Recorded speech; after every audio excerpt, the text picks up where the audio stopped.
Cool. We ready? Okay, guys. So can you do me a favor? Can you mute yourselves now, just so you hear the noise in the background? I don't want to mute you, because if I mute you, you can't speak at all, and we have crazy problems. So what we suggest people do is just mute yourself, and then when you want to speak, put your hand up and unmute yourself, because we prefer now that we don't want to control it, because if I mute you all and you really need to speak to me, you can't. So, okay, so just to keep the noise going in the background. All right, so what's going to happen today? Welcome, everybody. Well done. You made it. You're on your yoga teacher training course. Yay! Okay, so what I'm going to do today is I'm not going to be with you for a bit. I'll be with you for a bit, and then Laura's going to take over, and then you do some nice flows and a little class to warm up and get. Laura's very good at teaching, okay? You're going to really enjoy her classes. What I want to do today is go over just some of the information that you got sent by email. And I know that it's so, what we're finding with these online courses is because we have to give you all of this information up front, it can feel very overwhelming. And then you start looking ahead going, oh, I don't understand what that means. And when do I have to hand this in? And what do I have to do for this? And oh my word, I'm going to fail. Do I need Sanskrit? All of those things. So what we say at the beginning of every course, what we expect from you is for you to work, okay? For you to just do the work. If you don't understand for some reason, we will guide you through it. We literally very rarely fail anybody, because normally it's just a situation where the person doesn't quite get something and then we help them, okay? So what we need from you guys is that you do the work. The only time we have to say to people, sorry, you didn't make it, is when they literally don't bother. They don't hand in work, or they don't come to sessions, all of that kind of thing. All right. So it's complicated, but I know it's very difficult for you to trust us because you don't know us, right? But you kind of should, because you paid your money and we promise you we do this. This is our job. We don't teach normal classes. Our studio is purely teacher training. That's all we do. We've done so many. We will get you through. So what I need you to do is, first of all, especially for the first week or the first 2 weekends, take it day by day. And what I mean by that is you look at your schedule, you go, and I'm going to go through the schedule now a little bit. This is what I need to do today. Do I need to hand anything in? No, that's good. What happens if you leap ahead? You will panic. I mean, we had it on the last course, people saying absolutely panicking because they're leaping ahead to subjects that we haven't even begun to teach them yet, okay? So I'm going to ask you just to let us guide you, and we try to do that, first of all, with the schedule. So on what we require from you as an overall in the course is that to attend pretty much as many sessions as you can, all right? Especially the mandatory ones are Laura's sessions, okay?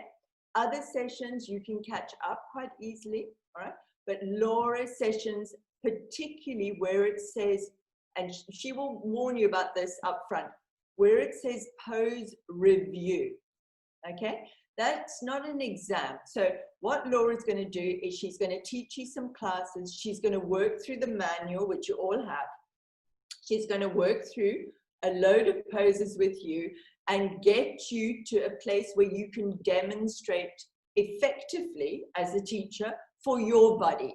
So that doesn't mean you have to be able to do crazy inversions or arm balances or be the most flexy person ever. You're all going to be very different, okay? Laura's going to get you to a place where you can just, it doesn't matter if you can't touch your toes, but we'll find a way of you demonstrating so you don't look like an idiot. So you look like a teacher, basically. But what happens is Laura's got all of you, and then she teaches you pose by pose by pose. And then I can't remember the dates, but it's in your schedule. It'll say pose review. On Monday, I will send you an email that will allocate you to a group, a small group of 5. Then you will come on for an hour, approximately, whatever Laura needs you to. It gets longer as the course goes by.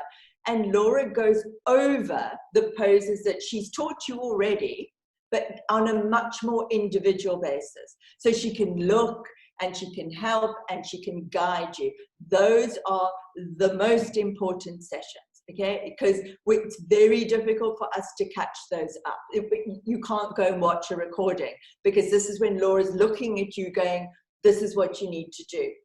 Over and above that, if Laura feels you need more help, she will then say to you, Candy, can you please send me WhatsApp videos of your downward dog, of your warrior 2 and of your warrior 3, and then you at home will record on your phone a little thing of warrior 3 and send it to Laura. So she's going to guide you through all of this right until the end, okay? And she's really good at it, okay? I was telling her this morning, I don't know what I'm going to do if she disappears because I can't find anybody else like her.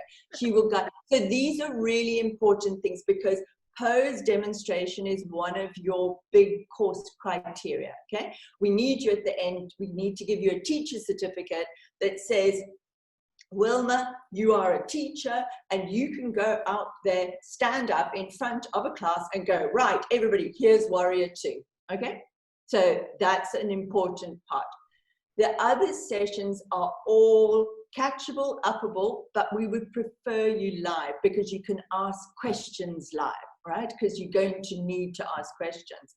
So you've seen the schedule. You've got everything. You've got yin yoga and you've got pregnancy yoga and you've got all of these things that all of the work that we do will be recorded and uploaded to the YouTube channel, okay? Literally that day. So if you do miss, we ask that you catch it up so that you know where you've caught up with the group, right? At the next one. The most important ones, Laura's pose demo, anatomy and sequencing, what we call peak pose sequencing. You'll see as we go along that this is really important because we're going to teach you how to sequence a class, which, as you know, because you've all gone to yoga classes before, that's what yoga teachers do, right? They put classes together, and we're going to teach you a way that we call peak pose sequencing. Don't worry about it. You'll understand it by the end of the course, okay? And you're going to understand how to put a class together, okay? The last thing, so there's 3 main criteria: pose demo, sequencing a class, and teaching. Your teaching practicals are actually different from what we normally do because now we're online, okay? So what's going to happen is Taryn James, those who are live in South Africa, she runs Yoga South Africa, which is a huge organization. So she's brilliant. She's going to teach you social media, and she's also our teaching teacher, okay? One of our 500-hour teachers. She will come on, chat to you a little bit about teaching, and then you will have to record yourself teaching. Don't worry about it, it's much later in the course. We'll tell you what you've got to do, and you will send that to Taryn. She will watch it and review you individually. It's not a big judgment, it's just practice. As I don't know if anybody here is a teacher, but you get good at teaching by teaching. It's just the way of things. So there's those 3 main criteria in the course. And don't even go there. We will get you through. We've just graduated, literally, Laura had 2 weeks ago, a whole lot of people like you. It's fine, it's all sorted, but we do know that if you start going, oh, but what am I meant to teach? Right now, you're gonna get overwhelmed. Trust us, we'll tell you, go and look at this. This is what you've got to do. That's gonna come next week. All right, so there's those main 3 criteria. Now, you've got a schedule, right? Now that schedule has got a lot of information on it, way more than it normally does when we're live, because people can kind of ask and are around. On your schedule, you will see your times, your topics, and your teacher, right? The column over, the 3 columns next to your times, okay? The first one says reading, pretty much. The second one says website videos, and the third one says homework, okay? Next to each topic that you're being taught. So for instance, let's talk about Laura's tomorrow. I can't remember exactly, I'm guessing because we've done it a lot. It will say forward bend class, okay? Laura, forward bend class. Next to that, it will say under reading, documents, forward bend class. Above there it says the documents have been emailed to you, okay? So you know where everything is. Then underneath Laura's forward bend class, it'll say standing poses. That means it'll say pose demo, standing poses. Laura will then go, right guys, we're gonna start right at the basics, standing, arms up, and we work through standing poses. When you go across, it will say under reading, yoga manual, page, whatever to whatever, standing poses. Okay, so the prep for the day is written next to the day. Does that make sense? So if you've got time, glance through the reading because it's going to help you understand when Laura talks about it. Then the next column says website. So that you all, I presume, are now on the website. I have no idea what happened this morning. It was just really weird. I have some glitches every now and again. Okay, but you on the website. You check that if you haven't gone onto it, please check. I've just remembered Mecca, sorry, Laura, Mecca's coming in at 6 o'clock. I've just remembered, sorry, guys. My brain just went good-ing, and I remember the message again. She's coming in at 6. All right, so next to the reading column, there's the website column. Check that you are able to get on. It should be fine now, but you know, there's 25 of you. So send me a message if you can't get on. On the website, basically you do your login and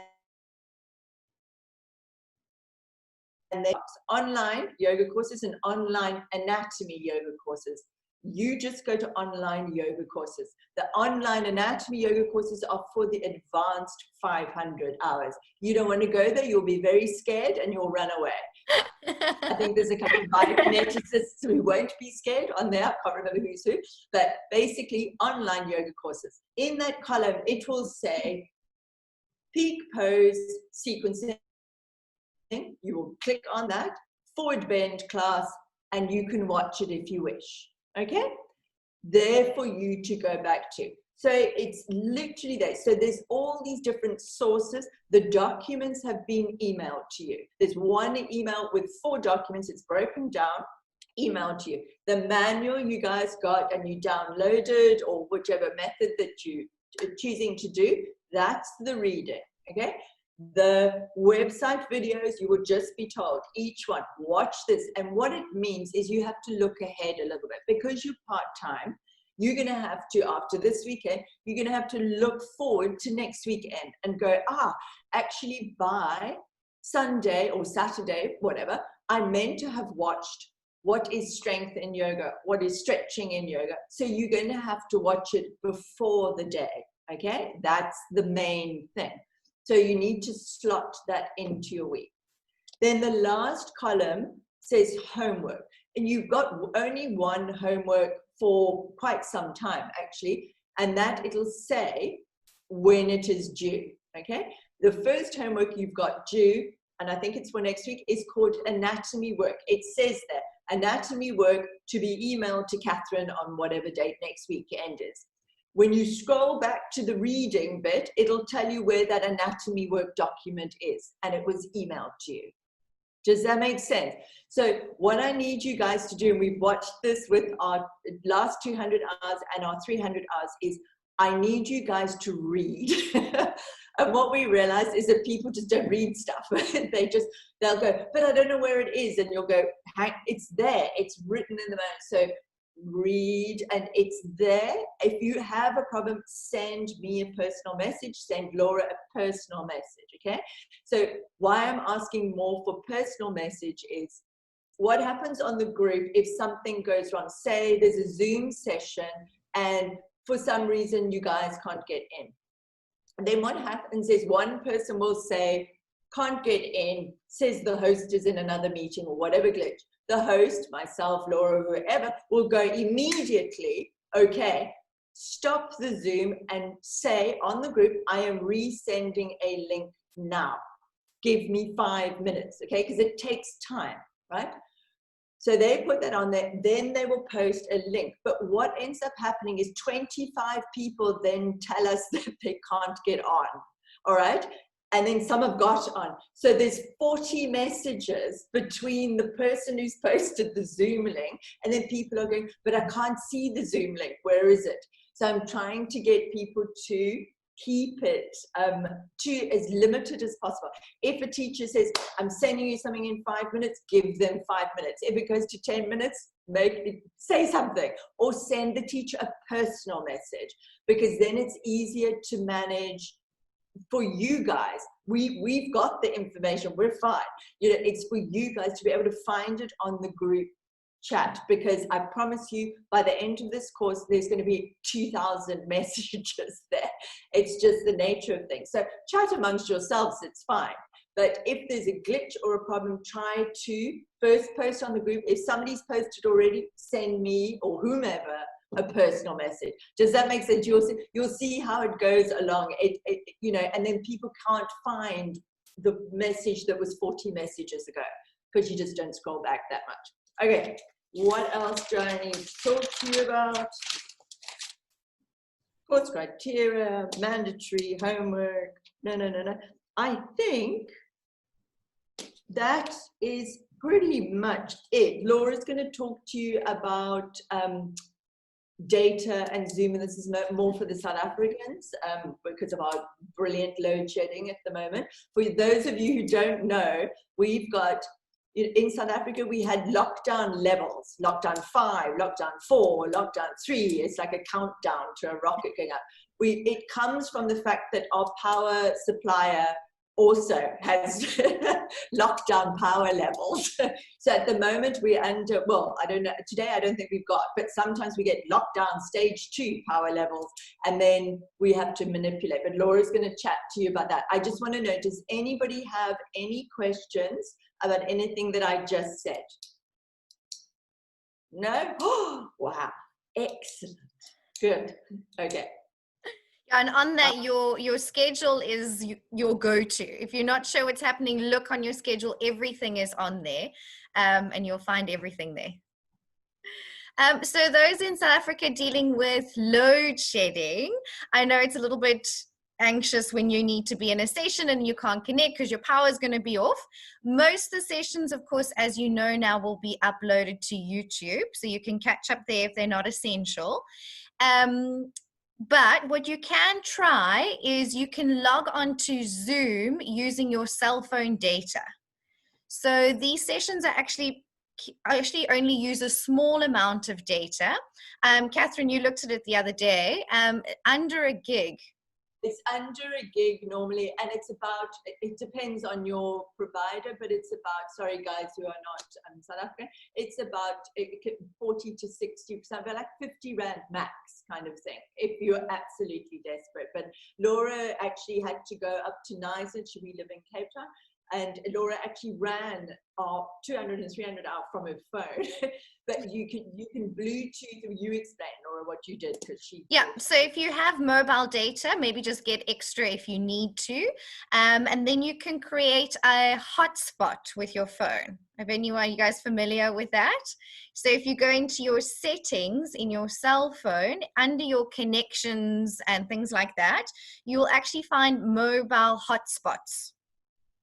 And then if you turn your hotspot on, then you can get a little password to punch into your laptop or computer, and then you can connect to your internet using your cell phone data. And if anyone is unsure, I'm happy to guide you through that if you need. And it works really well. You can also just do Zoom off your cell phone, and you can still participate in the meeting just off your phone if you have the app.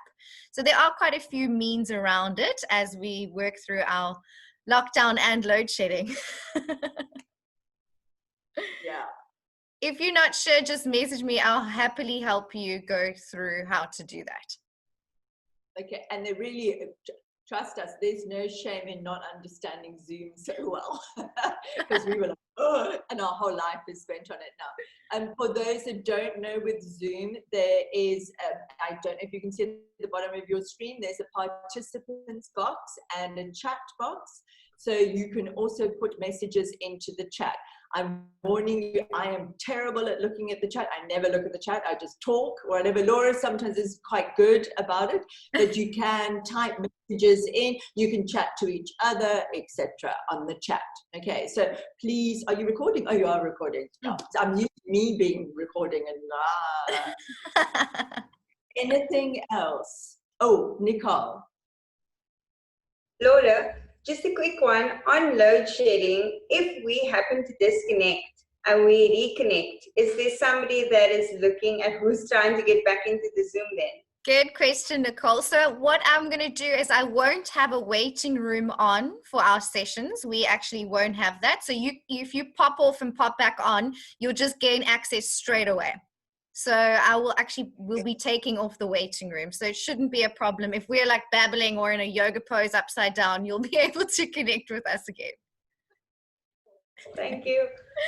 Yeah, we only enabled the waiting room now, but so that we could meet you all kind of one by one when we come in. Sometimes the teachers do forget because you have to disable the waiting room. Occasionally the teachers forget, but then what you do is you post a message on your group WhatsApp saying, let me in, and somebody else will go, Nicole's waiting, let her in, the teacher will go, oh, okay, and let them in, okay? It becomes quite casual after a while.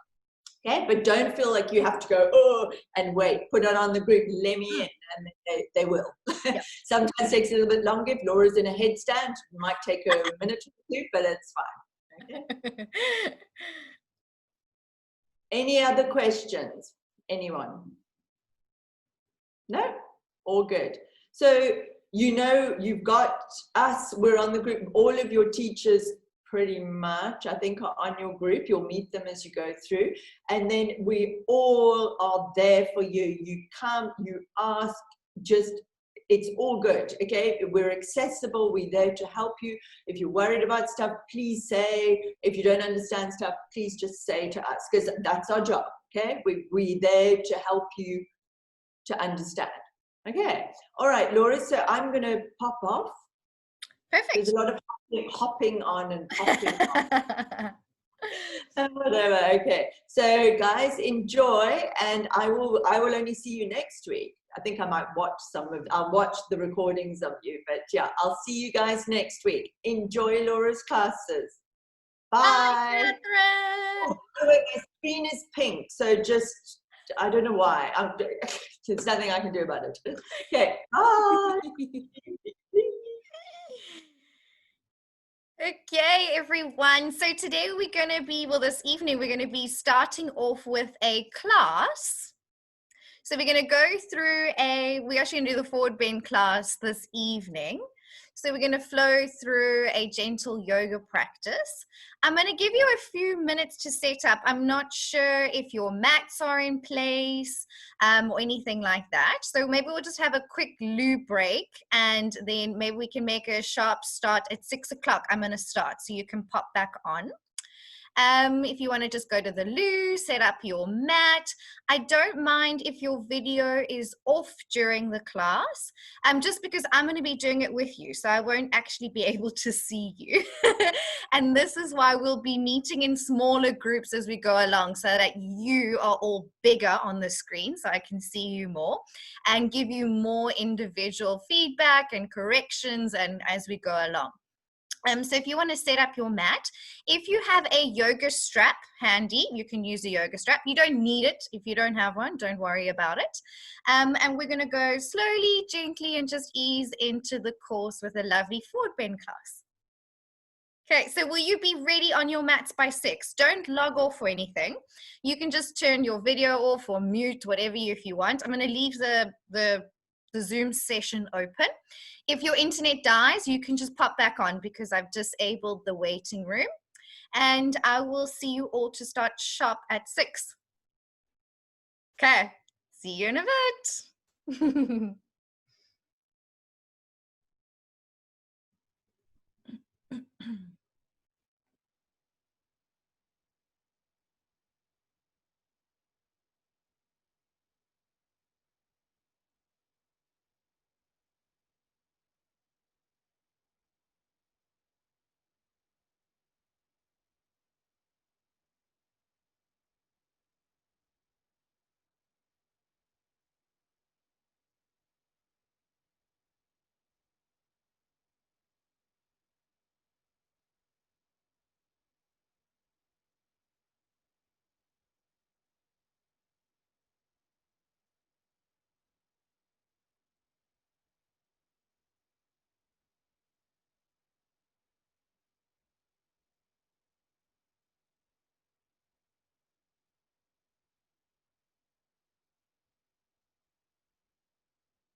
So this evening we'll be doing a forward bend themed class with our peak pose being Warrior 3. So maybe you'll kind of see that theme running through the class this evening, how we'll be warming our hamstrings lying down and in our standing poses, so that when you get to the final Warrior 3 peak pose, your body should feel nice and warmed up for it. Okay, and you'll be learning how to sequence this way later on in the course. So Laura? Yes. I'll ask a question. So I'm looking at the document that was sent. It says forward bend, Warrior 3 handstand. Is that it? Yes, absolutely. So we're just going to go to Warrior 3 as like a beginner intermediate class, but you could use the same kind of sequence and actually move to handstands, because again, we're getting that scissoring leg action of one leg forwards and one leg back, like you do in Warrior 3, and similar to how you would be kicking up into handstands as well. So that could be a progression of the sequence to make it more advanced. So with these sequences you'll be doing with me, you'll be doing them loads, so you're going to get really familiar with them. At the very, very end, like way in the future, you're going to teach part of it as you're teaching prac. Not that you even need to worry about that now, but this is why you're going to get familiar with this. So you don't even have to stress about it. I shouldn't have even mentioned it. Don't panic. We're just going to be doing the classes and getting familiar with the poses and the shapes, the idea of how to sequence this way, and only at the very, very, very, very end, you'll have to teach a little bit of it. Not so bad, right? Laura, I have a Nicole. with regard to our mat, would you say that it's preferable to put it horizontally or vertically towards the screen? So as you can see, my mat is horizontally. So when we do our little our asana reviews, our pose reviews, I'll ask you to put your mat in this way when I'm looking at you. This evening I won't be able to see all of you because there's so many and you're all on it, like look tiny on a screen. When we're in smaller groups, when I can see, then we'll place our mats horizontally like this. Yes. Okay, cool. Thank you. So good to find somewhere in the house that it works. Okie dokie. I'm going to give you a few more minutes. Do you guys have any more questions for me at this point? Feeling good? Feeling excited? So this evening we'll just go through the class really slowly, take it quite easy just to settle you into the course. We'll see how we go for time. I might break down a couple poses afterwards if you guys are still awake and lively by then. We'll see how we feel. And then I'll see you again tomorrow morning. So then again, we will do a class in the morning, just as we're going to do now. Okay, and then we'll break down more poses. So I'll be going through all the standing poses with you over this weekend. And then afterwards, you'll have different teachers in for the afternoons. But you'll pretty much be with me most mornings, especially over the first few weekends, while we learn all the poses.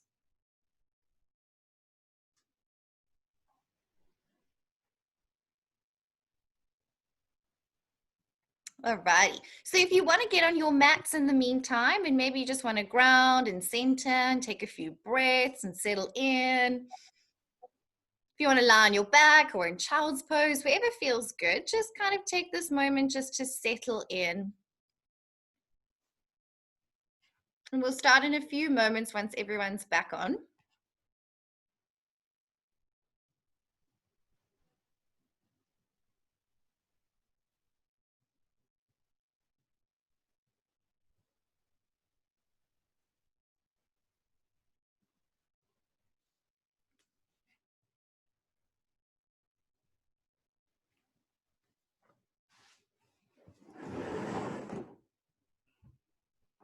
For those that haven't used Zoom before, you can also pin my little box so that you can see me, just in case you get lost. I'll be verbally guiding you through most of the way, but just in case you get lost, you can make my little box a bit bigger so you can see if you need to.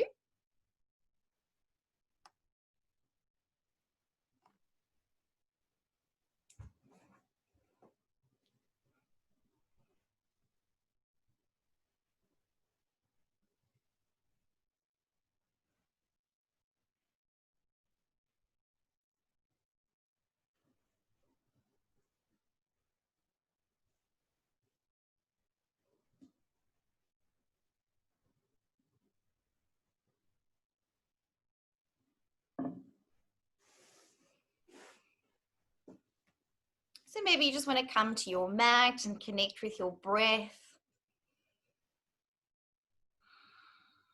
All the excitement to be here this evening and getting it all together. You're here now. So maybe just come to a comfortable position, either lying down or seated or in a child's pose. And just take a few moments to ground here.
So wherever you are, slowly make your way up to a comfortable seated position with your legs crossed. And we'll turn to face towards the narrow front edge of our mat. Just sitting comfortably with your legs crossed, hands onto knees.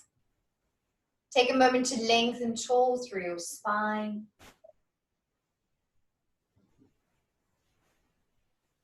As you ground through your sit bones, make sure that you're not rocking back on your sit bones, but that you're sitting forwards on your sit bones, sitting upright from the hips.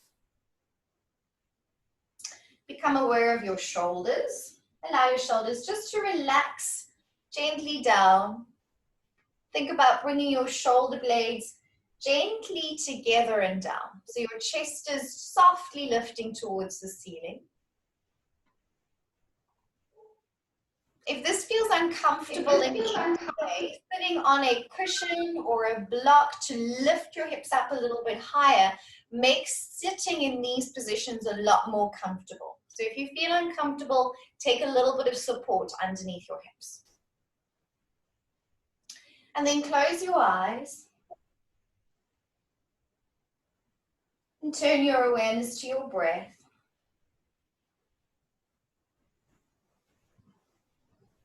Maybe you want to take slightly longer inhalations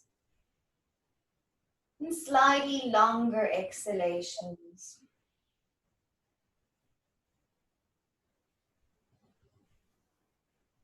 Turning your awareness to your breath, allow your mind to quieten. And all the craziness in the nerves just to settle now as you ground here on your mat. Connecting with your breath.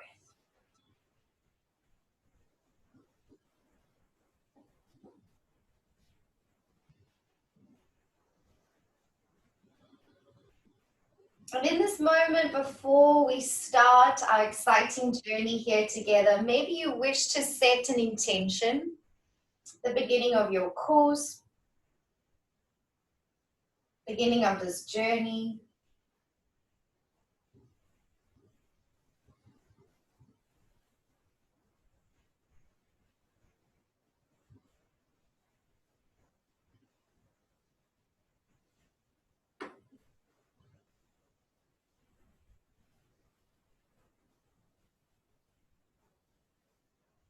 And maybe we'll reflect on that intention at times when you're feeling a little bit anxious or nervous, and just coming back to the reason why we're all here.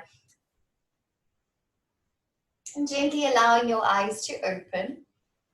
With your hands into the tops of your knees, we're going to do a seated cat-cow to warm up, right? So inhale, you're going to lift your chest and move into a little back bend.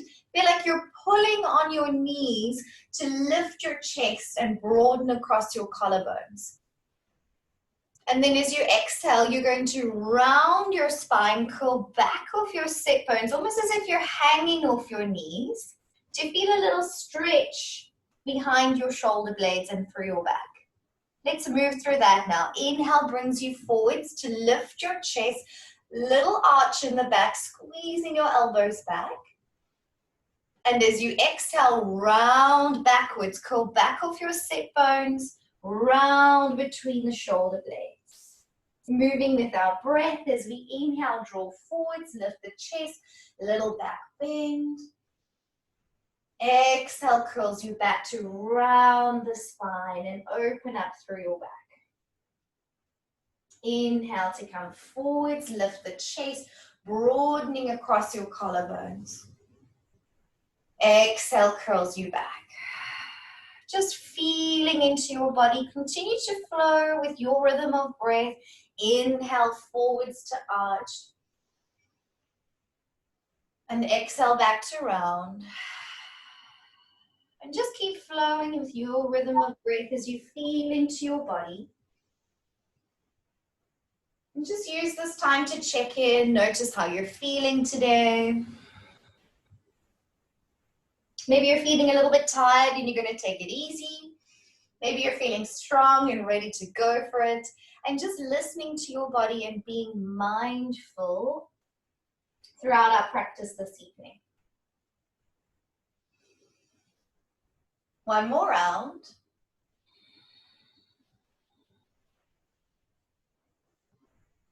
And then when you're ready, gently come back to sitting up nice and tall in your easy seated position.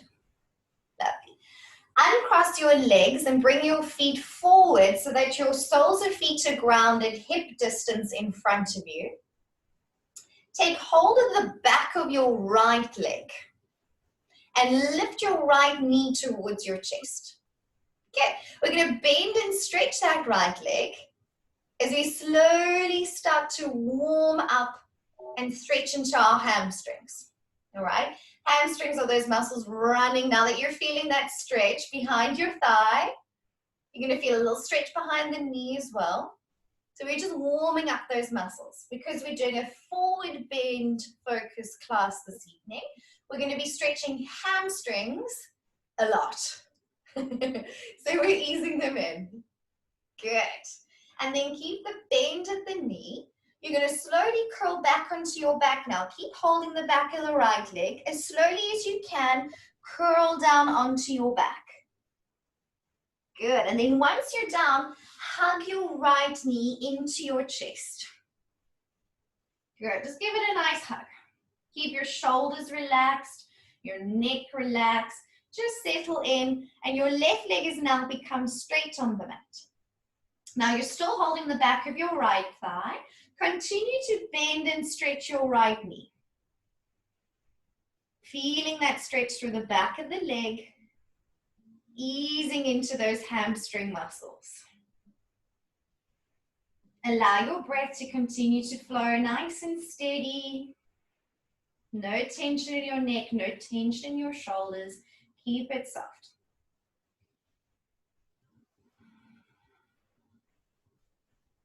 Then we're going to prepare to curl back up. So with the right knee bent, look forwards, lift your head, and then use your right leg to help you roll back up to sitting. Good. Release your right leg down. Take hold of your left leg. And we'll do the same on the left. So left knee into your chest and seated. Bend and stretch your left leg. See if you can keep sitting fairly upright. Chest is still lifted, shoulders are still gently down. Starting to feel that stretch in the back of the leg. Good. Warming up those hamstrings. Lovely. And then keeping that left knee bent, let's slowly roll down onto our back. Curling down through your lower back, then your middle back as slowly as you can, all the way down. And then still holding the back of the left thigh, draw your left thigh into your chest. Relax your shoulders, relax your neck. And now bend and stretch the left leg here, lying down. Feeling the stretch into the hamstrings. Keep your breath flowing.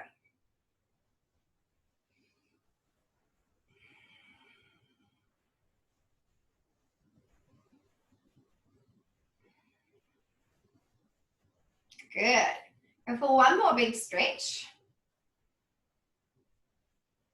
And then when you're ready, hug both knees into your chest and stay lying down.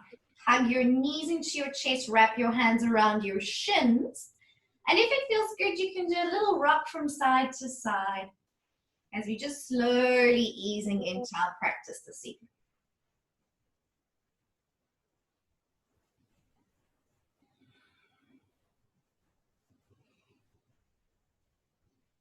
Good. Now, if you have a strap, you're welcome to use your strap. If you don't have a strap, you're going to just hold the back of your right leg, right? Either behind the knee, the calf, or maybe you're flexi and you can grab hold of your foot.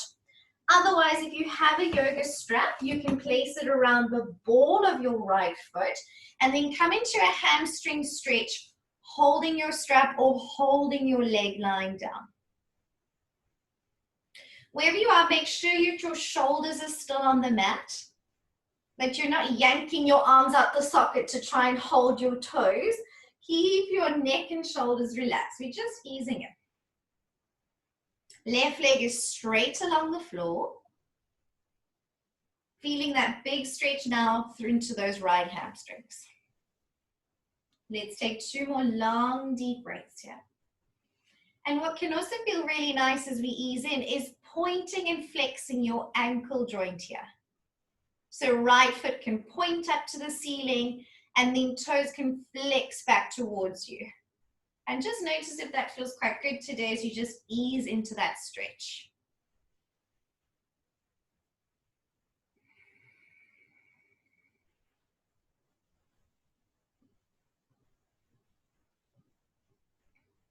Good. When you're ready, bending, either pop your left foot into the strap and change legs, or gently bring both knees to your chest and then swap legs to the other side if you're not working with a strap. So holding the back of the left leg or calf or binding the big toe or using your strap, find that same stretch here on the left.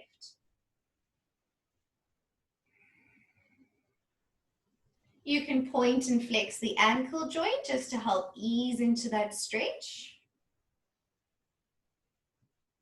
Make sure your neck and shoulders are still relaxed on the mat.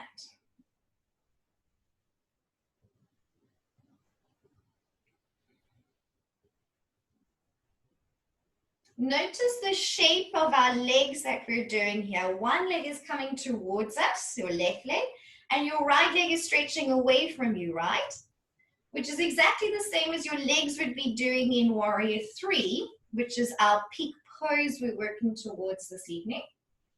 So we'll be working a lot with one leg forwards and one leg back as a running theme. Holding for one more breath in that stretch.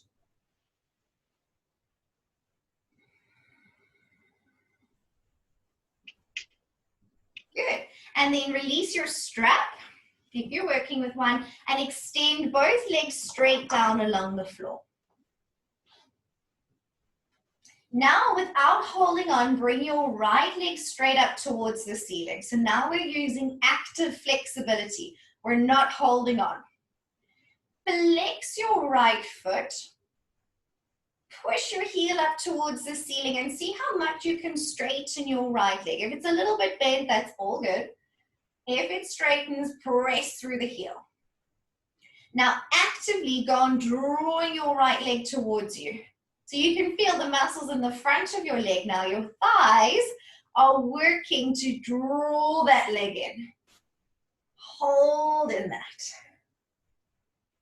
Now reach your hands up towards the ceiling and then take your arms back overhead. Keep flexing your foot, right leg up. Flex your left foot so your legs are strong and active. Arms are reaching overhead. So if you think about it, you're in Warrior 3 now, but lying on your back. So we're finding the shapes in other places. Holding like this, we're going to scissor the legs. So bring your left leg up and extend your right leg slowly down. Hover your right foot just off the floor and then switch again. Right leg up, left leg goes down. Hover the left heel just off the mat.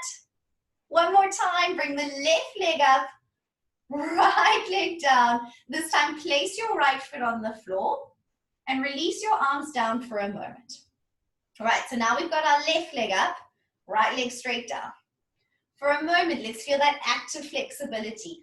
Flex the left foot as if you're going to stand on the sole of the foot, if you're standing on your ceiling right now. Reach your right leg away, flex the foot, strong and active legs. Actively use your thigh muscles to draw that leg in towards you. You're going to start to feel it work a little bit. Ready for the arms? Inhale, arms sweep up and overhead. And now imagine yourself in Warrior 3, but you're lying on your back. One leg is forwards, one leg is back, arms are overhead. Good, now we're ready to scissor. Sweep the right leg up and hover the left heel just off the mat. Reach through the arms, push through your feet. And then switch legs, left leg up, right heel hovers off the mat. One more time, switching legs. Good, and then bring both knees to your chest, give yourself a big hug and let it all go. You can rock a little from side to side, do whatever feels good. Just release any tension from the rest of your body.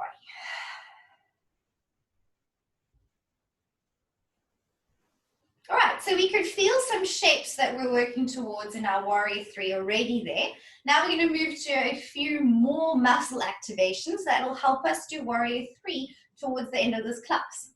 So holding the back of your legs, you're going to roll up to sitting and then off to kneeling. So you can pop your feet off to one side and come onto hands and knees, or you can roll over your feet and shins and come to all fours.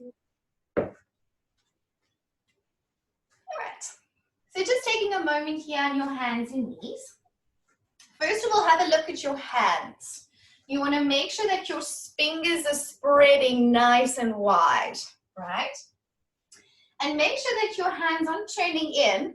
Try and get your pointer finger, your index finger, to point straight forwards, right, to the top of the mat, and the rest of your fingers are spreading out from there. Okay, we want to watch that our hands don't turn in, because soon we'll be doing planks and all sorts of things on our hands, and we want to keep that good wrist alignment. Okie dokie. Knees are underneath your hips, your shoulders above your wrists, so you're like in a nice big square box here. Focus your eyes just ahead of you, right? So if your hands were the bottom corners of a triangle, you're going to look just ahead to the top point of the triangle. And when we focus our eyes in yoga, we call that drishti. It's our focal point. And drishti helps us to find balance. And we use that a lot when we balance on our legs and our arms and all sorts of things. So I want you to find your drishti, your focal point, just ahead of you. Right? Now with your eyes steady and focused, we're going to extend your right leg straight back behind you. And then hover that leg off the ground. Okay? So reaching back. Flex your right foot and turn your toes to point down towards the mat. Notice when you do that, it's going to square off your hips. So your hips won't be open out to the right. When you flex your toes and point them to the floor, your hips are going to square off to the front of the mat, which we need in Warrior 3. So we're going to feel it here. Push through your right heel, and you'll squeeze your bum to lift that right leg up at the back. So that'll be our active Warrior 3 back leg a little later on. Toes are pointing down.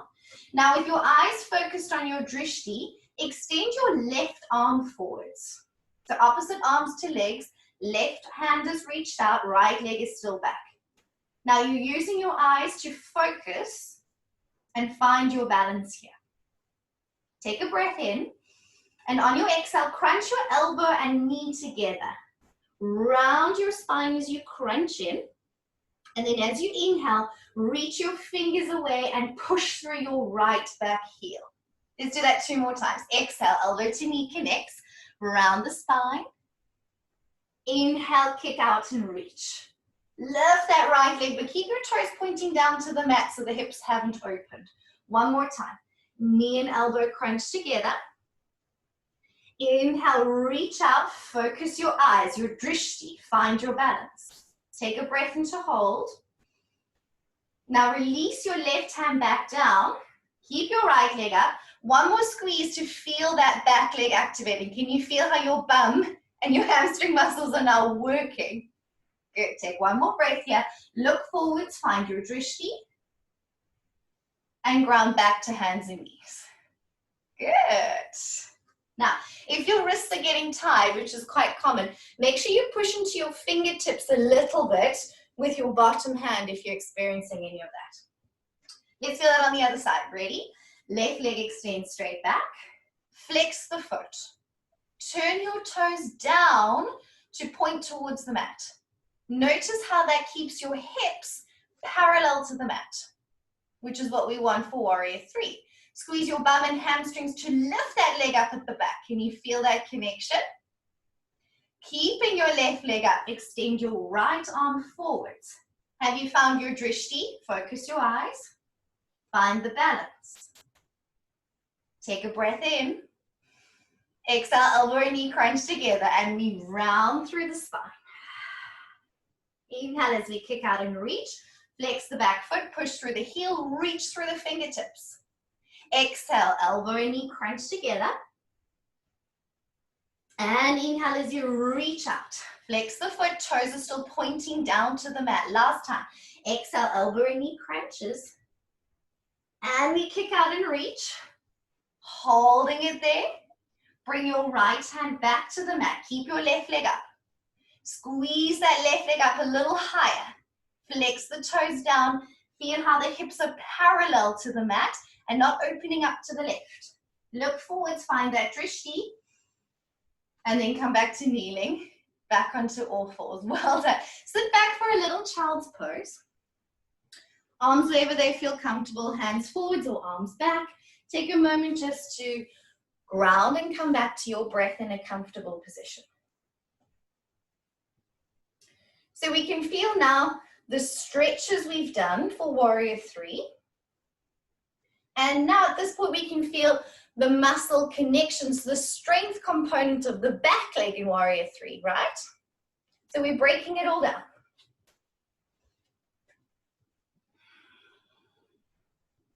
Let go of any tension in your body. Just ground and come back to your breath.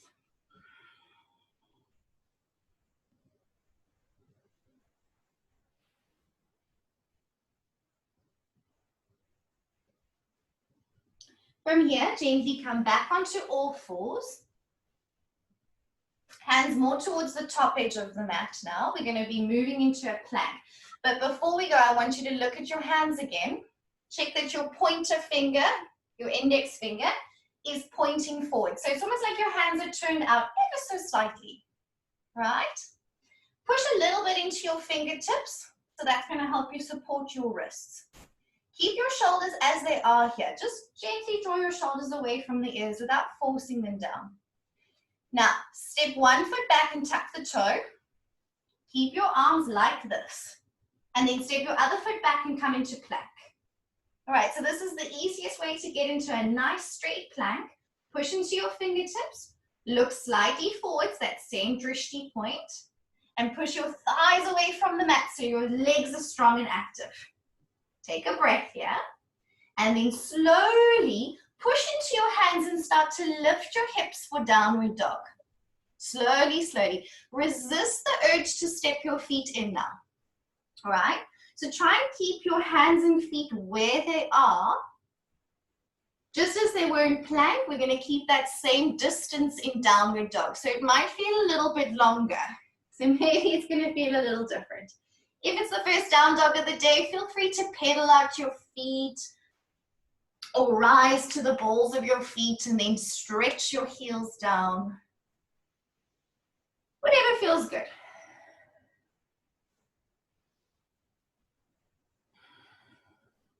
And then find a moment of stillness in your downward dog.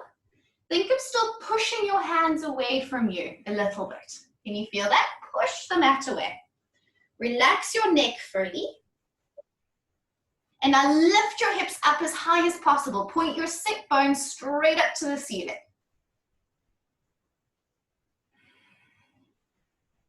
Now let's slowly just walk the feet to the top of the mat. Gently stepping our way all the way up to our hands. And so we're standing at the top of the mat between our hands. Feet are together. And your fingers and your toes are going to be pretty much in one straight line. And then relax your head and soften your neck. Good.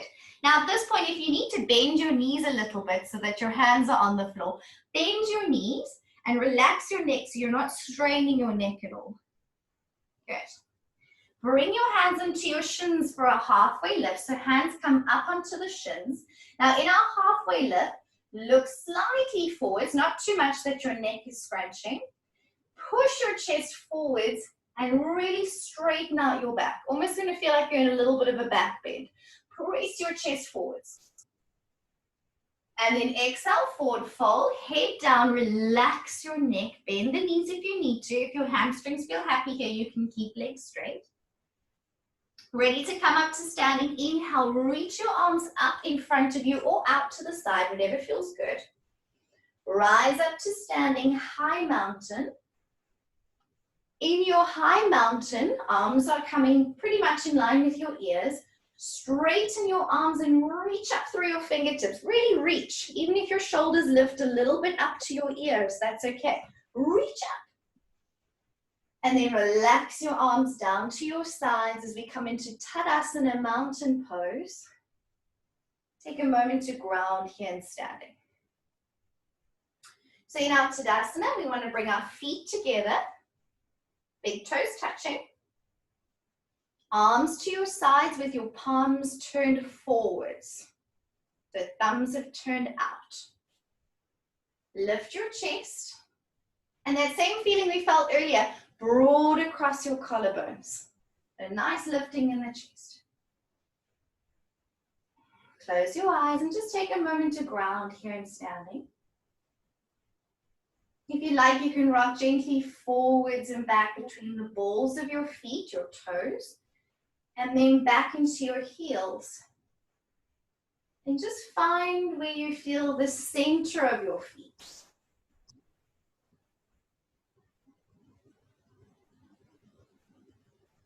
Eyes open, ready to flow. Inhale, arms up, high mountain. Really reach up. So even if your shoulders lift a little bit, that's normal. It's natural, allow them to. And now ever so slowly, we're gonna fold. See how slowly you can come down. Either with your arms up to the side. I don't have space, so my arms are gonna be forwards. Slowly, slowly. Resist the urge to come down fast. When we work slowly like this, we're building strength and flexibility in our hamstrings, which I'm sure you're feeling. And there's a great way to move, which we'll be discussing more. Forward fold and bring your hands in line with your feet. So I always say fingernails and toenails in one straight line, right? Relax your head fully. Bend your knees if you need to. Glide your hands up to your shins for a halfway lift. Inhale, press chest forwards. Broaden across the chest. Strong straight back. Good. Place your hands on the floor in line with your feet. Take a big step back with one foot followed by the other and come into plank. So now again, look at your hands. Where's your pointer finger pointing? Good. Strong legs in plank. Take a breath in plank, inhale. And now see how slowly you can move into downward dog. Think of pushing the mat away from you. How slowly can you come to down dog? Use your arms. I want to see your little arms shaking. Push, push, push, push, push, push, push. Slowly pushing the mat away to lift the hips as high as possible into downward dog, and try and resist the urge to step your feet in. Keep it nice and long and wide like this. You'll see why now. Good. In our downward dog, relax the neck, go on lifting the hips up and back. And feel that sensation of pushing your hands away from you. Good. Lifting the right leg up for three-legged dog. Right leg up. Now, same back leg, I want you to flex the foot and turn your toes down to point to the mat. Can you feel how that squares off your hips in your three-legged dog? Good. Knee to nose 3 times. You ready? Exhale, rock forwards. Bring your nose to your knee and your knee to your nose. Inhale, kick back, three-legged dog. Flex the foot, toes pointing down to the mat. Exhale, knee to nose. Inhale, kick back, three-legged dog. One more time, knee to nose. Hold it here. And now step forwards between your hands. The trick to stepping, let's chat about this now. If you have a look, if I'm going to step, move your hand out the way, right? Because stepping forwards is hard. And if you have long legs and short arms or whatever, it's going to make it difficult. So from three-legged dog, let's try it one more time. Right leg up. Move your right hand out the way as you step. Yeah, it can be an obvious thing. It can not be an obvious thing. Whatever works for you. And that is the trick. Bring your right knee down, sorry, your left knee down onto the floor. Come into low lunge. Pop up onto your fingertips and lift your chest. Good. Take a breath in. And then you're going to rock back into a halfway split. Flexing the right toes up to the ceiling. Maybe your hands have come a little closer. Maybe you've left your hands forwards, whatever works for you. Inhale, bend the right knee, low lunge. Lift your chest. And then try and keep your chest lifted as you rock it back, half split. Beautiful. One more like this. Inhale, move forwards, low lunge, lift your chest. Exhale, rock back, half split. Let's hold here now, half split for a moment. Point and flex your right ankle. Feeling a good stretch through the back of the right leg. Keep your breath flowing and keep a sensation of lifting your chest. So we're not overly rounding the spine. We're trying to keep nice and lengthened. Good. Let's move back into our low lunge position. Ground your hands. Right leg sweeps up back into three-legged dog. Flex the foot, toes point to the mat. Strong, straight, active back leg. Stretch the right knee. And come back to downward dog. Let's feel that onto the left. Left leg rises, three-legged dog. Good. Flex the left foot, toes point to the mat. Square the hips towards the mat. Exhale, knee to nose 3 times. Rock forwards for 1. Inhale, kick back, 3-legged dog. Feel that active back leg. Exhale, knee to nose. Inhale, kick back, 3-legged dog. Flex the foot, squeeze that leg up. One more time, knee to nose. Inhale, kick back, 3-legged dog. Next time, ready to step. Are you ready? Move your hand out the way. Step. Good. Hopefully that feels a bit easier now. Bring your right knee down. Settle into a low lunge position. On your fingertips, lift your chest. Good. Take a breath in. Exhale, we're going to walk it back, rock back into our half split. Straightening the left leg as we move back. Hands can move back or they can step forwards. Let's flow through that 2 more times. Inhale to a low lunge. Lift the chest. Exhale, rock back, half split. Flexing left toes up to the ceiling. One more time. Inhale to low lunge. Chest is lifting. Exhale, rock it back, half splits. Holding in your half split, point and flex the left ankle. Just easing into those hamstrings. Keep your breath flowing and your chest lifted.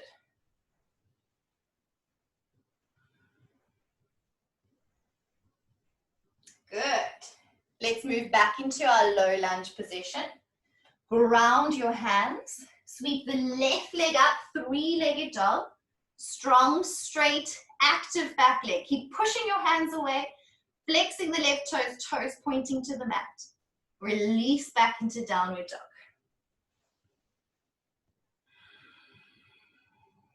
Gaze forwards to the top of the mat.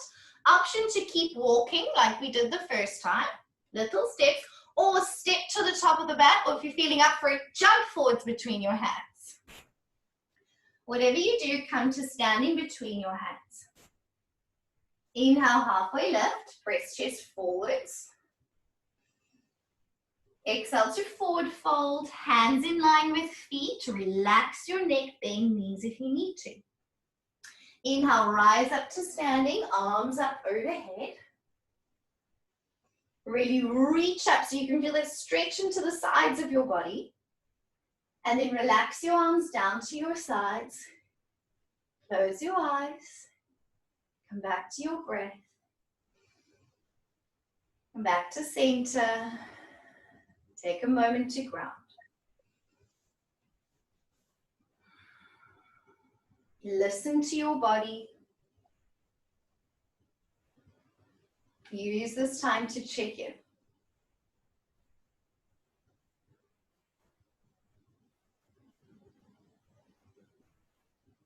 We're ready to flow again? Let's go. Inhale, arms up, high mountain. Reach up through the sides of your body. Now slow forward fold. How slowly can you fold? Either arms forwards or arms out to the sides. Feel the work in the back of the legs as those muscles are working to stop you from falling forwards and stretching at the same time. Slowly down. Good.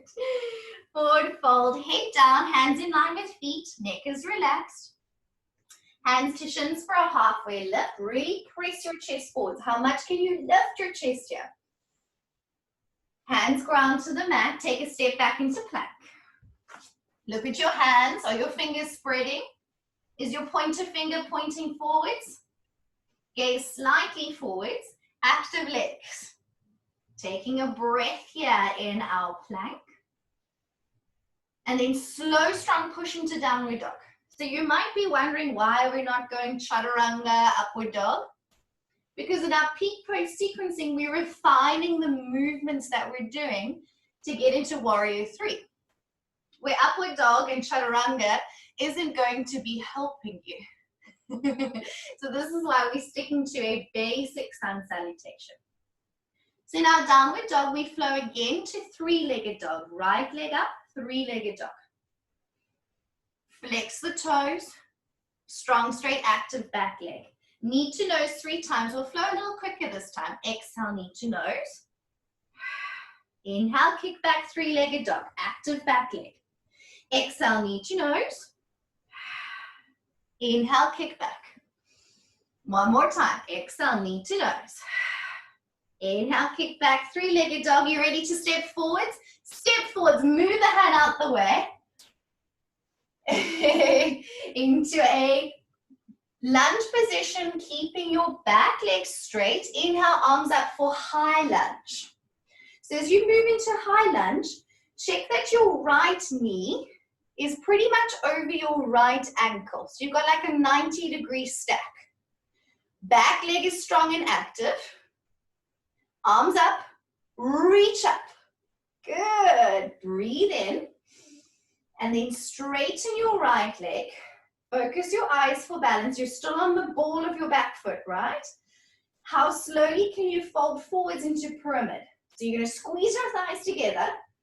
Focus your eyes for balance.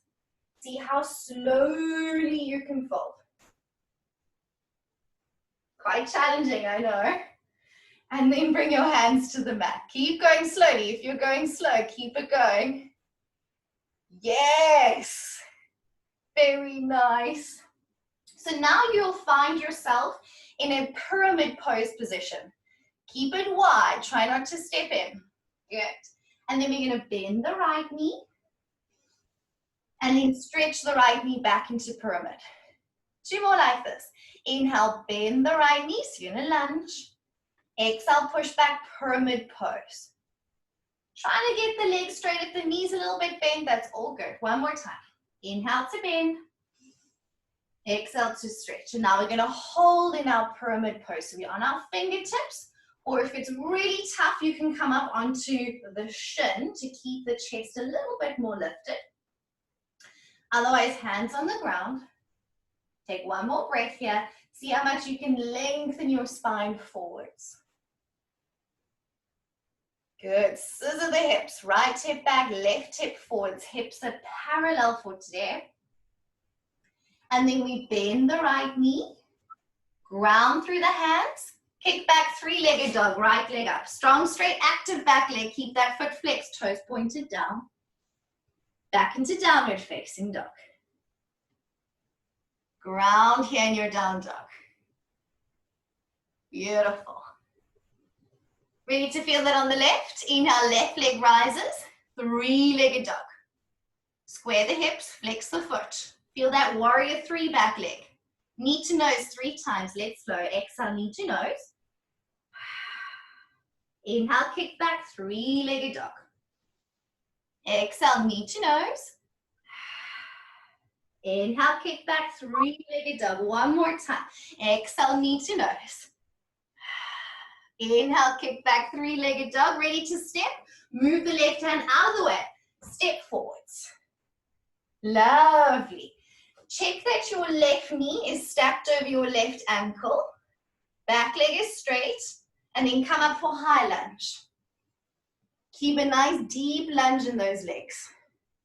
Nice, everyone. Reach up through the sides of your body. Reach through your fingertips. Now focus your eyes as we straighten the left leg.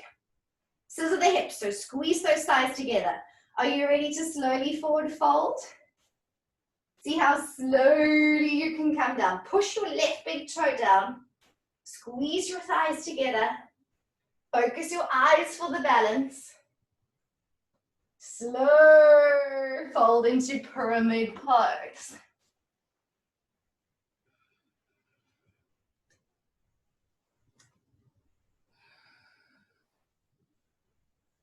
Good. Breathe here in your pyramid.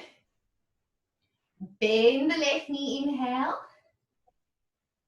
Exhale, push back pyramid. Inhale to bend. Exhale to push back pyramid. One more time. Inhale to bend, low lunge. Exhale, pyramid pose. Hold and breathe in your pyramid.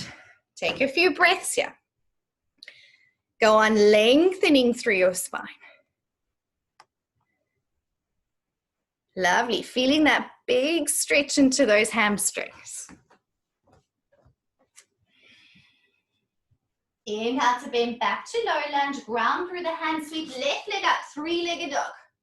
Push through the hands, flex through the back foot, strong active back leg. Back into downward facing dog. Gazing at the top of the mat, option to walk, step, or jump to your hands. Standing between those hands. Inhale, we halfway lift. Press chest forwards. How much can you lengthen your spine here? Exhale and forward fold. Hands in line with feet. Relax your neck. Rising up to standing, high mountain. Reach up through the sides of the body. Really reach. And then arms down to your sides. Take a moment to ground. And come back to your breath. Just checking in. I hope you are all doing well. Take a few breaths here. Yay, I got some thumbs up. I can't see you because you're all so little on the screen. You all look happy. All right, so we're going to take this a little bit further now. You can feel where we really warmed up, right? Your hamstrings are feeling quite flexy at this point. And your bum muscles feel quite active with that back leg. Yay. So we're going to use that now. Flow a little bit more, and then we're going to head into our peak pose soon. All right, so at the top of the mat in Tadasana. Grounding through the feet. Palms are facing forwards, chest is lifted. Inhale, arms up, high mountain.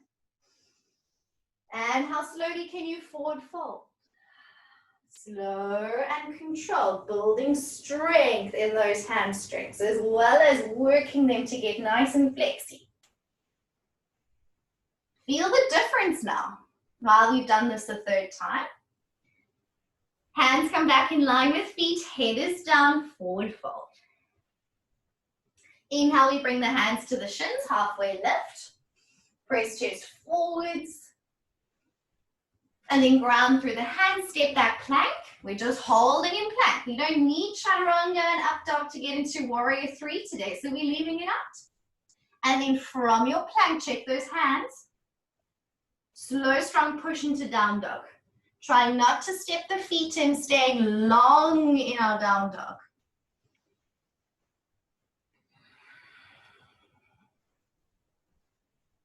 Right leg comes up with three-legged dog. Strong, straight, active back leg. We know where that leg has to be now, right? Look forwards. Step forwards. Big step between the hands. Move the hand out the way to step. It makes life a lot easier. Check his right knee stacked over right ankle. And then inhale, arms up, high lunge. Sit nice and deep in your high lunge. Straighten the right leg. We're going to make it a little bit harder now. We're going to forward fold for pyramid. But as we get halfway, we're going to aeroplane the arms back behind us. Hovering the chest parallel to the mat, aeroplane arms are back, like we do in warrior 3. Bend the right knee, high lunge, inhale, arms up. Reach up, legs are working now. Straighten the right leg. Slowly fold for pyramid. And then we're going to aeroplane the arms back when the chest becomes parallel to the floor. Got it? One more time. Bend the right knee, high lunge, inhale, arms up. Good. Straightening the right leg. Forward folding pyramid pose. With aeroplane arms extending back behind you. Holding your pyramid. Now look forwards, focus your eyes, find that drishti point ahead of you. Bend your right knee. We're going to step into warrior 3. So you might need to hop your back foot in, or if you're feeling strong, you can step straight into it. Warrior 3 with your arms back. Now think about your back leg. Turn the toes down, square the hips. Extend your arms forwards ahead of you. Good, take a breath. And then place your hands on the floor and fold into standing splits. Hands on the floor, under your shoulders. Head is down. And now flex your back foot. So we're going to keep it quite a contained standing splits. Hips parallel. Good. Now we're going to do an interesting move. You're going to curtsy. So I'm going to bend my knees and squat my left knee behind my right leg. Like you're curtsying. And then I'm going to squeeze it back into standing splits. I'm going to do that 2 more times. So I'm going to curtsy, left knee behind right knee, cross the thighs, bend the knees. And then I straighten out the legs and reach the left leg up high. 1 more like that. Curtsy, left thigh behind right thigh. And then squeeze up standing splits. Take a big breath here. And now bend your right knee and take a big step back. Big step. Walk to the side of your mat. So the long edge of your mat. So you're in a wide-legged forward fold pose here, right? Good, and then walk your hands in line with your feet and just fold your head down for a second.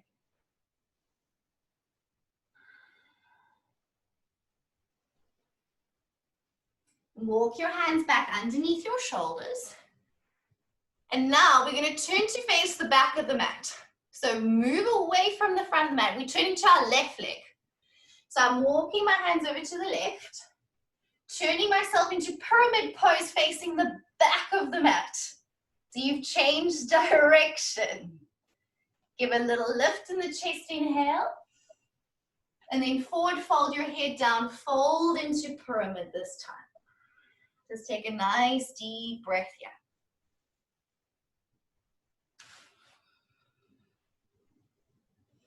Bend your left knee into a lunge. We're going to stand facing the back of the mat and bring our right knee into the chest. With me. Standing facing the back of your mat, right knee is into the chest. Okay, this move's a little bit hard. Just have fun with it, right? Kick your right leg forwards. One-legged Tadasana, one-legged mountain. And then you're going to see if you can squat down onto your bum with your right leg in front of you. So we're going to slowly pistol squat to sit on the floor. Give it a bash. Have fun. And then sit on your bum.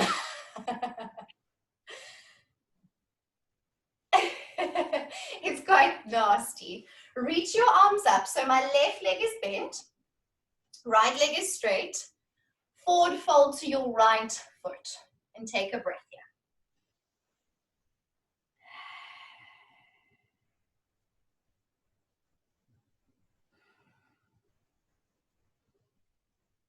Lovely. Well done. Inhale your arms up. Now your right hand is going to step back behind you. Okay, right hand has gone back towards the front of the mat. You're going to turn onto your right hip. So you turn to the side of the mat and then push up like a little side plank on your right hand. A little tricky, you've got it. Now from here, you're going to flip back into plank, downward dog. You ready? So you're going to turn around and back into down dog. Back to the front of your mat, back the way you came. All right, let's feel that on the left. I know it's a little bit tricky, but you'll feel it all on this side. Ready? Inhale, left leg up, three-legged dog. Strong, straight, active back leg. Ready to step forwards between the hands. Move the left hand out the way. Check left knee stacked over left ankle. Rise up, high lunge. Beautiful. Straighten your left leg. Forward fold for pyramid. And then once you're halfway, send the arms back. So it's an active pyramid pose. Then we bend the left knee back into high lunge. Inhale, arms up. And then straighten the left leg, fold forwards, pyramid pose, arms airplane back. Nice. One more time. Bending the left knee, high lunge. Inhale, arms up. Straighten the left leg, forward fold. And airplane the arms back, working your balance, focus your eyes, squeeze thighs together. Now keep your airplane arms as you bend your left knee, ready for warrior three, step into warrior three. Feel the right foot flex, hip squared, and then extend your arms forwards overhead. Take a breath here. Just a brief one, and then fold for standing splits. We'll revisit that warrior three in a second. Hands under shoulders. Now we're going to curtsy right knee behind left knee. Bend the knees to squat. And then squeeze right leg up, standing split. Two more like that. Curtsy right knee behind the left. And as you send that right leg back into standing split, see if you can keep the toes pointing towards the mat, so it's tough. One more time. Curtsy. Squeeze up, standing split. Take a breath. Big step back. Big step to the back of the mat. Turn towards your wide-legged standing forward fold. And fold head down. You're facing the side of the mat in your wide-legged forward fold.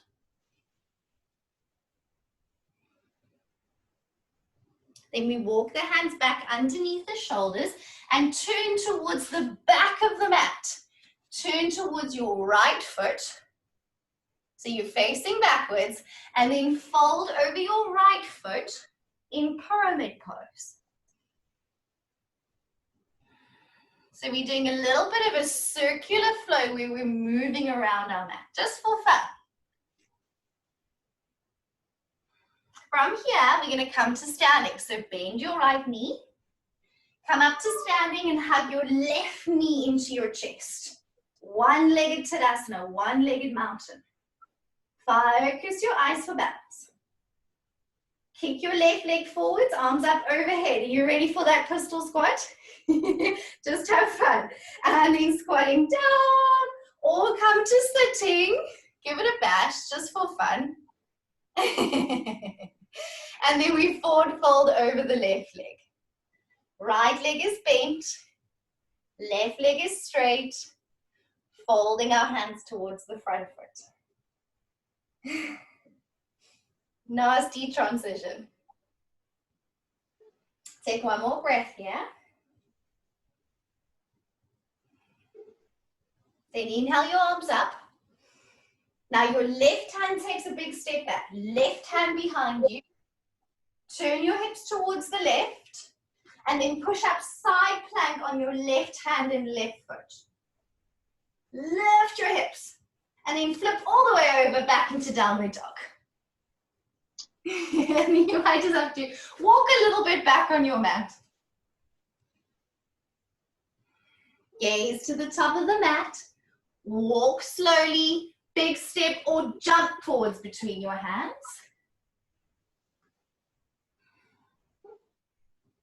At the top of the mat, inhale, halfway lift, press chest forwards.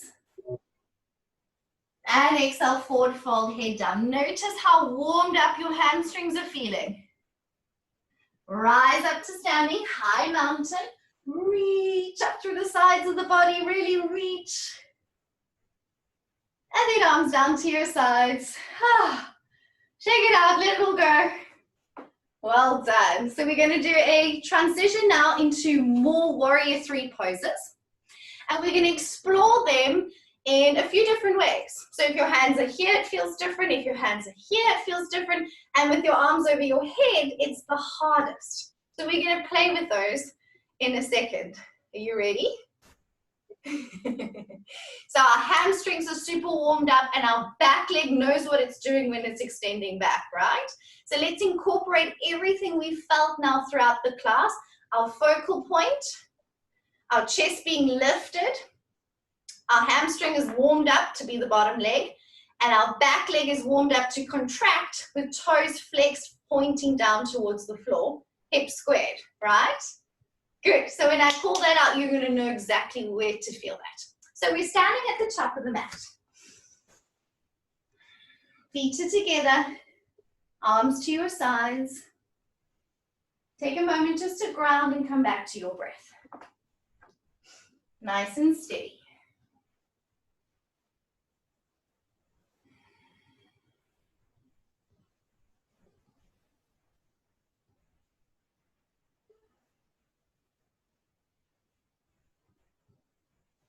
Gently allow your eyes to open. From here, we're coming into tree pose. So Take your right foot, bring it up to the top of your left thigh, coming into your tree pose. Bring hands to the center of your chest. Take a moment to focus your eyes in front of you. When your eyes are still, your body will balance. So lock your eyes on a still point. Good. From here, kick your right leg forwards out in front of you. Sweep your right leg back like a pendulum action, so your right leg is swept back. And as a pendulum, you're going to slowly lean forwards. Slowly lean forwards. Good. Now flex your back foot, toes pointing towards the mat, eyes are focused for balance. Taking a breath in here. Exhale, bend your left knee, take a big step back into high lunge. Good, and inhale your arms up. Okay, so we felt that warrior three with our hands in the center of our chest. Let's feel it in airplane again. In your high lunge, sweep your arms back. Airplane arms. Keep your chest lifted. Focus your eyes. Lean your chest so your chest is already parallel to the floor. Hop in or take a big step into warrior three. Flex your back foot, turn your toes to face towards the floor. Focus your eyes for balance, keep your chest lifted. Push through that back foot, lift your back leg. Strong, straight, active back leg. Big step back. This time ground your hands. Step back into downward dog. Well done. Take a breath here in your down dog. One more version on the right. Right leg up, three-legged dog. Strong, straight, active back leg. How your leg feels here in three-legged dog is how it should feel in warrior three. Take a big step forward between your hands. High lunge, inhale, arms up. So our final version of warrior three with arms overhead. Our arms are the heaviest, so this will be the hardest version. Keeping your arms up, bring your chest parallel to the floor. Focus your eyes. Shift your weight into your right foot. When you feel ready, lift the left leg up. Toes flex towards the floor. Reach through your fingertips. Take a breath here in your full warrior three. And then bring your left knee towards your chest. And then place it into tree pose to repeat on the left side. Left foot comes up into tree. Hands to the center of your chest. Focus your eyes. Find your balance. Taking a breath, kick your left leg forwards. And then we're going to sweep it back like a pendulum action. Extend your left leg behind you. Toes are already flexed, pointing towards the floor. And then just lean into warrior three with your hands pressed against the center of the chest. Square the hips. Strong, straight, active back leg. Bend the right knee, step back, high lunge. Inhale, arms up. Good. Now we're going to airplane the arms back. Keep your chest parallel to the floor. Stepping into warrior three with airplane arms. Flex the back foot. Square your hips. Chest is still lifted. Take a breath in. Big step back. Ground your hands this time. With your hands on the floor, step back straight into downward dog. Last time. Left leg rises, three-legged dog. Strong, straight, active leg. Big step forward between the hands. Inhale, arms up, high lunge. Keep the strength. Last one. Good, keeping arms overhead. Lean your chest forwards, parallel to the mat. Shift your weight forwards into the front foot. Lift the right leg, flex the foot, toes are pointing down to the mat. Reach through your fingers, press through your back heel. Come up to standing, feet together, arms up overhead. Inhale. Exhale, arms down. Well done. And that was your warrior three. Good, so hopefully we'll chat just now about everything you felt there and how the prep got you into those poses. But now we're gonna wind down. So at the top of the mat, close your eyes, come back to your breath.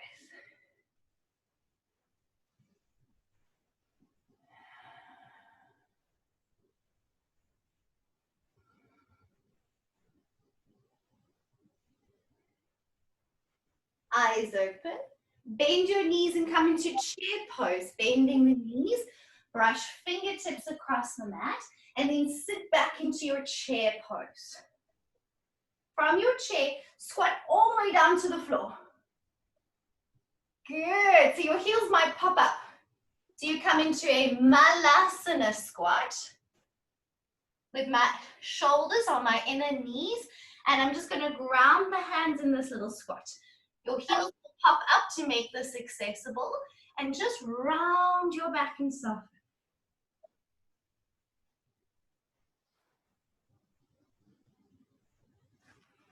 From your Malasana, you're going to sit all the way down into your bum. Let your knees flop out to the sides. I'm going to turn to face you. You can still keep pointing forwards. Knees fold out into a butterfly pose, Baddha Konasana, and then just gently fold over the legs. Or if it feels more comfortable to sit upright, sitting up, or forward folding. Just allowing your body to relax and unwind.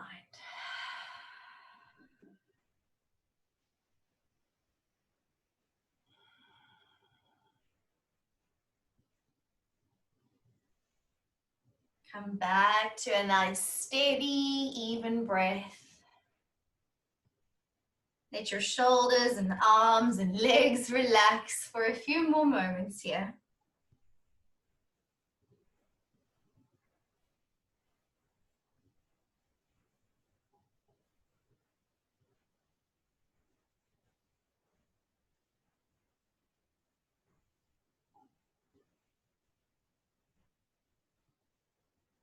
Gently coming back up to seated.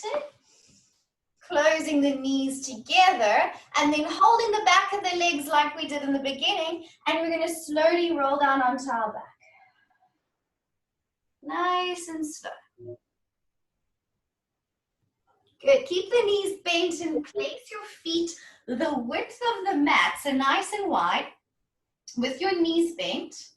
Bring your arms into a cactus position, so bent elbows with your elbows in line with your shoulders. And you're just going to roll the knees over to the right into a gentle twist.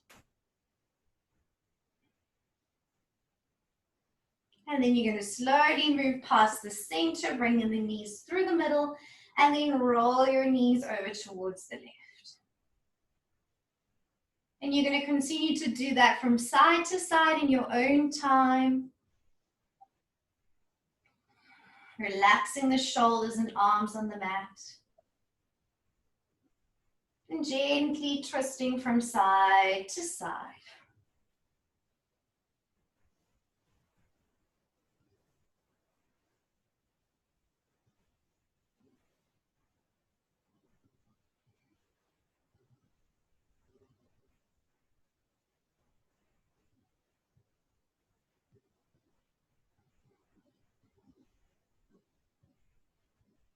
And do that one more on each side so that you feel even. And when you're done, you can just bring your knees together like knock knees.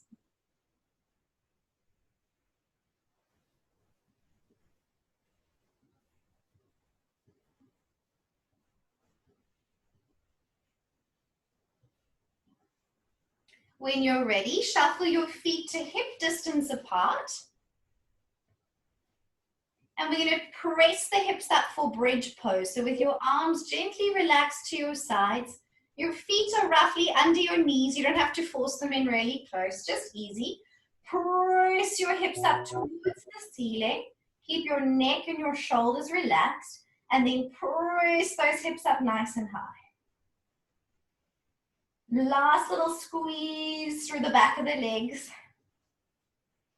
Push down through your feet to lift a little higher. Deep breath in. And then you can slowly roll through your spine, one vertebra at a time, or just lower the hips back to the mat in a way that feels good for you.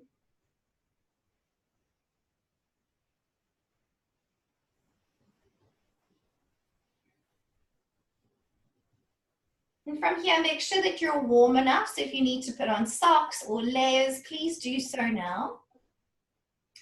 If you want to just give yourself one more big hug, hugging knees to chest, please feel free to. And when you're warm and you're comfortable, you can straighten your legs along the mat and prepare for our final relaxation.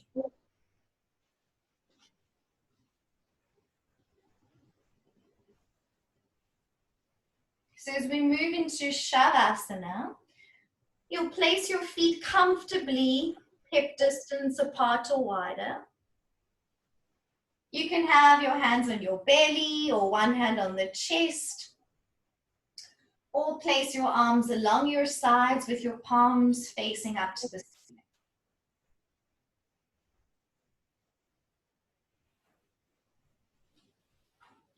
Take a few moments to settle in and make sure that you feel comfortable. Make any finer adjustments so that you can become still.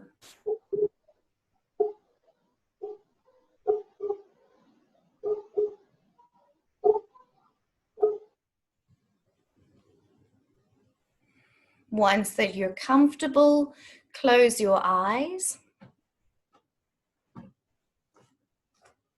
And with your eyes closed, turn your gaze downwards towards your breath,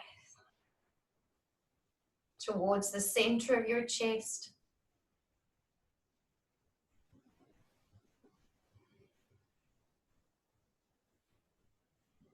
Bring all your awareness to your breathing and allow your thoughts to become quieter.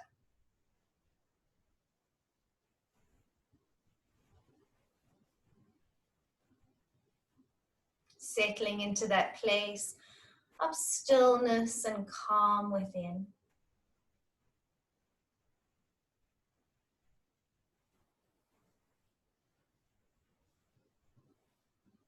Just following the natural rhythm of your breath.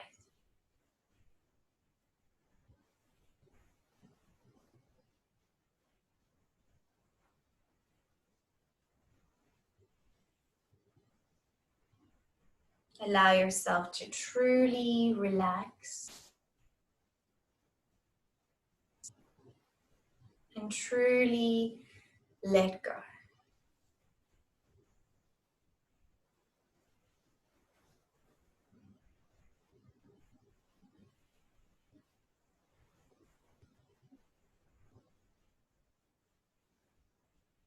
Nowhere else but in this moment, here, now, in Shavasana.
Slowly begin to bring your awareness back into the room that you're in.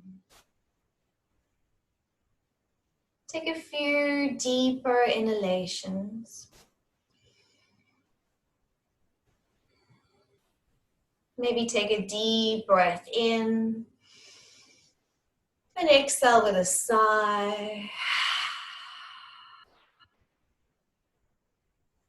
Slowly start to brush your thumbs across your fingertips as you slowly reawaken your body.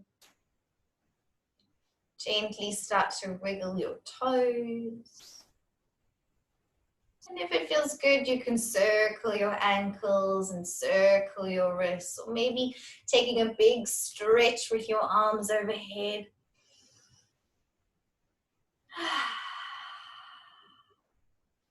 When you're ready, bring your hands one at a time onto your lower tummy.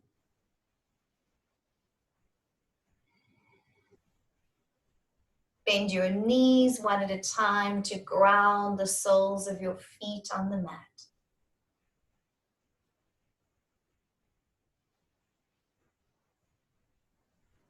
And roll over onto one side, maybe to your right side, or if you don't have space, whatever side feels comfortable. Support your head and lie almost in a fetal position for a moment.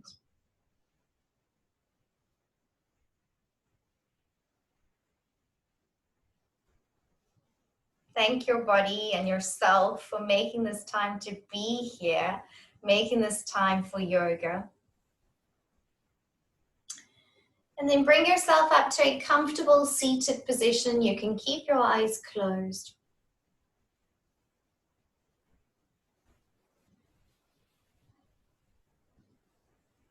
Bring your hands together in the center of your chest.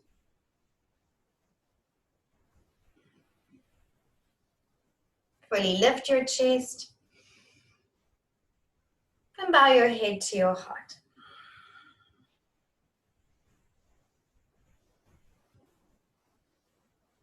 Well done, everyone. I'm going to give you a few moments to wake up. If we can please meet back in a few minutes, say 25 past. I'm going to give you 10 minutes or so. If you quickly need to dash to the loo, make sure that you're warm. I'm going to not get into anything too hectic, but I would like to chat with you guys and maybe go through one or two more things. See you in a bit.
that's quite normal, isn't it? I mean, Totally. I'm not worrying too much about that, but it was like, oh my God, why can't I do Warrior 3? I've done Warrior 3 a million times. And it's also like, I'm going to break down everything again and we piece it all back together. So a lot of the poses might feel different to how you've done it before, or you're entering it in a different way. And it is going to feel, you're going to feel a little bit lost in the beginning, and then all of a sudden everything just comes together beautifully. No, I get that, but I really enjoyed just doing it quite slowly, and it just makes you realize how little I'm using my glutes when my legs up, so things like that, which is great, which is that's the sort of stuff that I'm going to do a journal when I finished, and then that's the sort of stuff that you can start to really reflect on, isn't it? So absolutely. I'm so glad, Lynn. So I always try and highlight the areas that we're really focusing and we're trying to work on. What we're trying to strengthen, what are we trying to stretch, for what? Yeah, because I think when you go into a class, that's never explained in that regard. You're warming up and you're going to do a pose, and then you're warming down, but actually you've not really got the sequence, because that's in the teacher's head, not in your head, obviously. So that was really good, actually. It's really good. The whys. Yeah, and this way of sequencing, I mean, we love anatomy and we love breaking down poses like we did today in Warrior 3 and going, okay, what do we need to stretch? What do we need to strengthen? What are the poses look similar, so that we can actually teach, not just do a lot of nice poses, but that we're actually teaching our students how to do the pose. Because when we get to bigger, harder poses, like if we were taking it to handstand today, there would be a lot of things that we'd need to incorporate into that class. So by doing like this, we can actually teach what you need to do, and it's rewarding as a teacher, it's awesome as a student, because you really feel like you're getting it. Absolutely, and actually, you go into some classes and you kind of do the poses, but you don't necessarily think you're being really taught. You're being helped through the poses, but are you really being taught through the poses? And I know there are teachers that do that, very good teachers that I've been with, and teachers that don't. So that's quite interesting too. So it's a big discussion that we'll be pretty much highlighting and bringing up and talking about throughout the course. A lot of classes here in Cape Town, like the new modern vinyasa where the heaters are turned out, I mean, they're just flowing through loads of poses and without a theme really, or without a peak pose, and sometimes people just want to move and that suits them just fine. But then we find we get a lot of those students coming to teacher training because they want to know how to do the pose. They want to be taught how to do Warrior 3. We're like, well, haven't you gone to classes? And it's just quite interesting. Yeah, absolutely. Yeah, I mean, I just like the idea of starting right from the bottom and working up, and just building. Because that's how you learn, really, isn't it? When you start really at the bottom and then you add on, and I take Catherine's view about not going too quickly and just reflecting on each piece to really sort of get it, and then move on and consolidate. So that's good. I used to be a kind of a trainer, a teacher anyway. So, but not anything like this, of course. So I know how to build up something so people can get it. Absolutely. And it's a progressive process. And when we started lying down, then we moved to kneeling, then we moved to standing, and so we'll be following that kind of format a lot, progressively moving through the poses, progressively building more strength. How are the rest of you feeling? Anyone have anything to share or add? Any questions? I hope it wasn't too much on your first night. You're like, oh. It's all meant to be fun at the end of the day. But for me, I think that because I've been in lockdown for the last couple of months, I really felt when the muscles were stiff. and where I needed more work. I've been trying to do yoga classes online as often as I can, but even through the classes, I didn't feel that tenseness in myself like I did with your class now. Yay! Well, that's awesome. And we highlighted those hamstrings a lot today.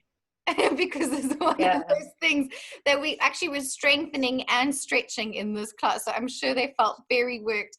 And I know the feeling of being under lockdown and maybe not having your steady practice as you normally would. But this course is about to change all of that. So yay. How are the rest of you feeling? Really good, thank you. And I find it super interesting, like that little changes in how you are in the pose can make such an impact, such a difference. Like when you really notice, like put that part of your body there and use this muscle a little more, it's a whole new experience. It's so interesting how different a pose can feel, also with the different variations of Warrior 3. It's super interesting to really notice that in your body. Absolutely. So when your hands into the center of the chest, almost like steadies you. I always feel like it hugs me into the midline. And then with arms back, I mean, it's so freeing because we can keep our chest open and it's lighter. And then as soon as those arms go overhead, oh my word, the intensity builds. So it's really cool. And this is why we'll be breaking down each pose with all these different versions so that, you know, if you're teaching beginners, maybe you'll just keep them with their hands lower down.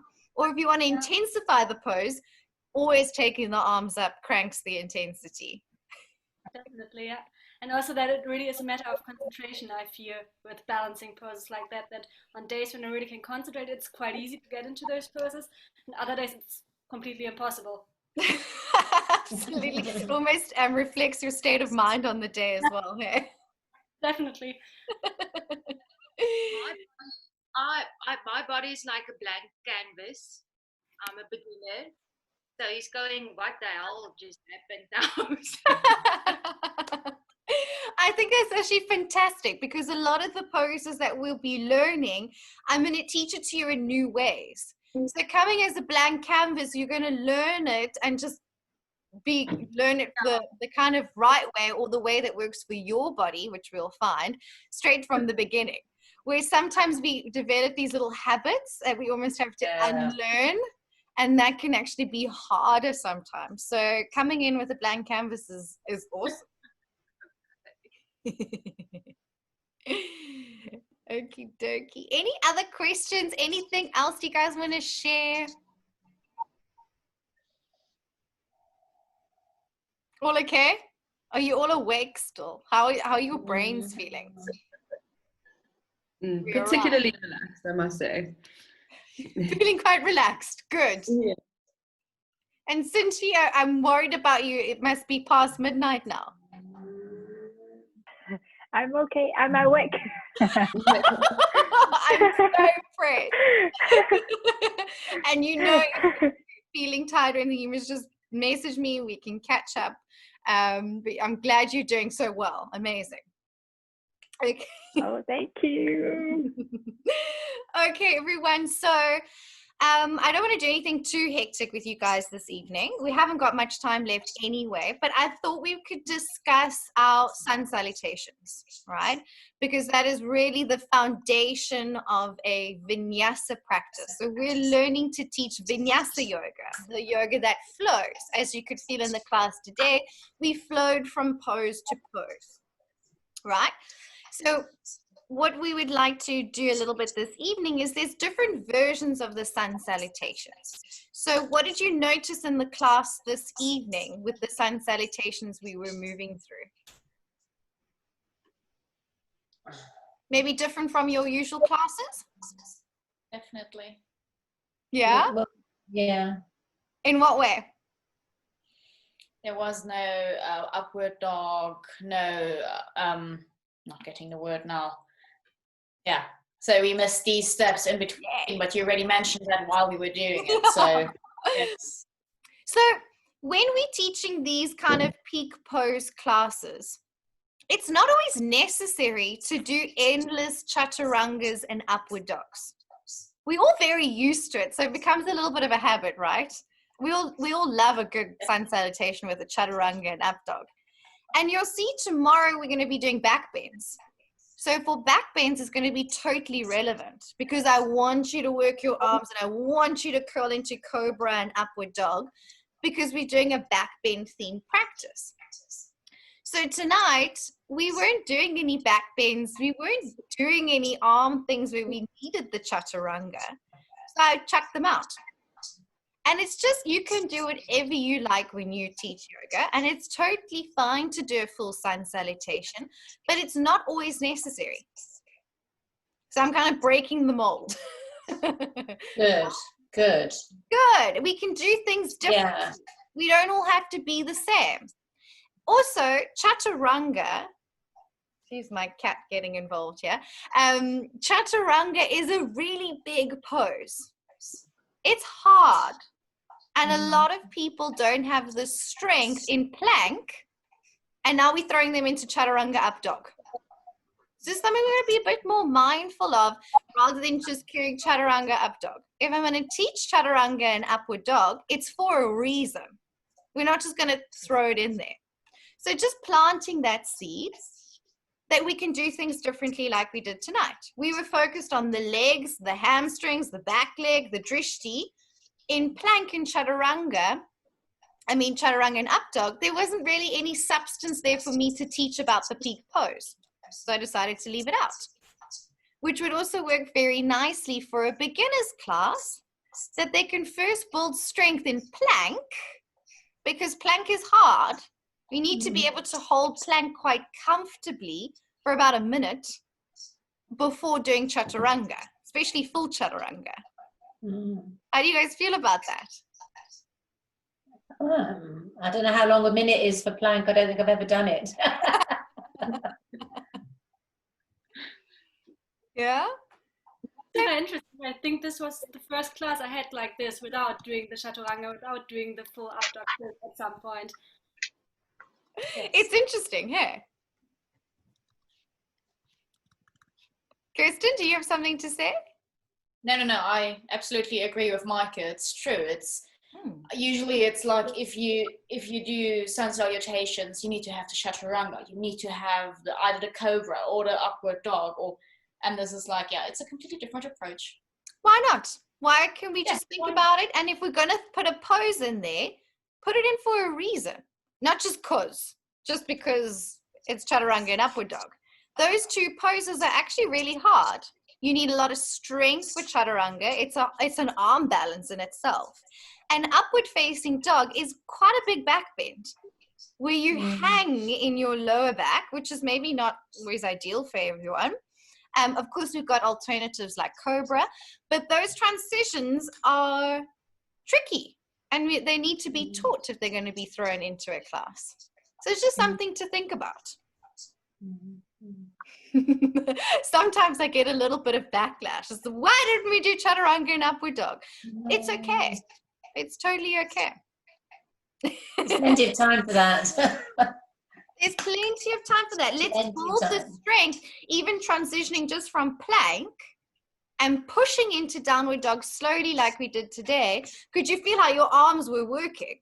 We were building that fundamental strength that we want to have for chaturanga. And a lot of women do yoga. I'm not not throwing you out here, Gary, but a lot of women are doing yoga and they don't have strong shoulders. They don't have strong arms. So when we go into chaturanga and things like that, all sorts of terrible things happen. So we want to build that strength. Okay. So I thought we'd just discuss that basic sun salutation that we did this evening. And then we'll start with that tomorrow morning as our warm-up. Sound good? Yeah. Okay, so I'm going to break down the poses. You're welcome to follow the breakdown in your manual. I will give you the page numbers if you want to follow along that way, or you want to make your own notes. Of course, we'll be doing loads of sun salutations, so this will be repeated. Basically, we're going to start from the top on page 49 in your big manual.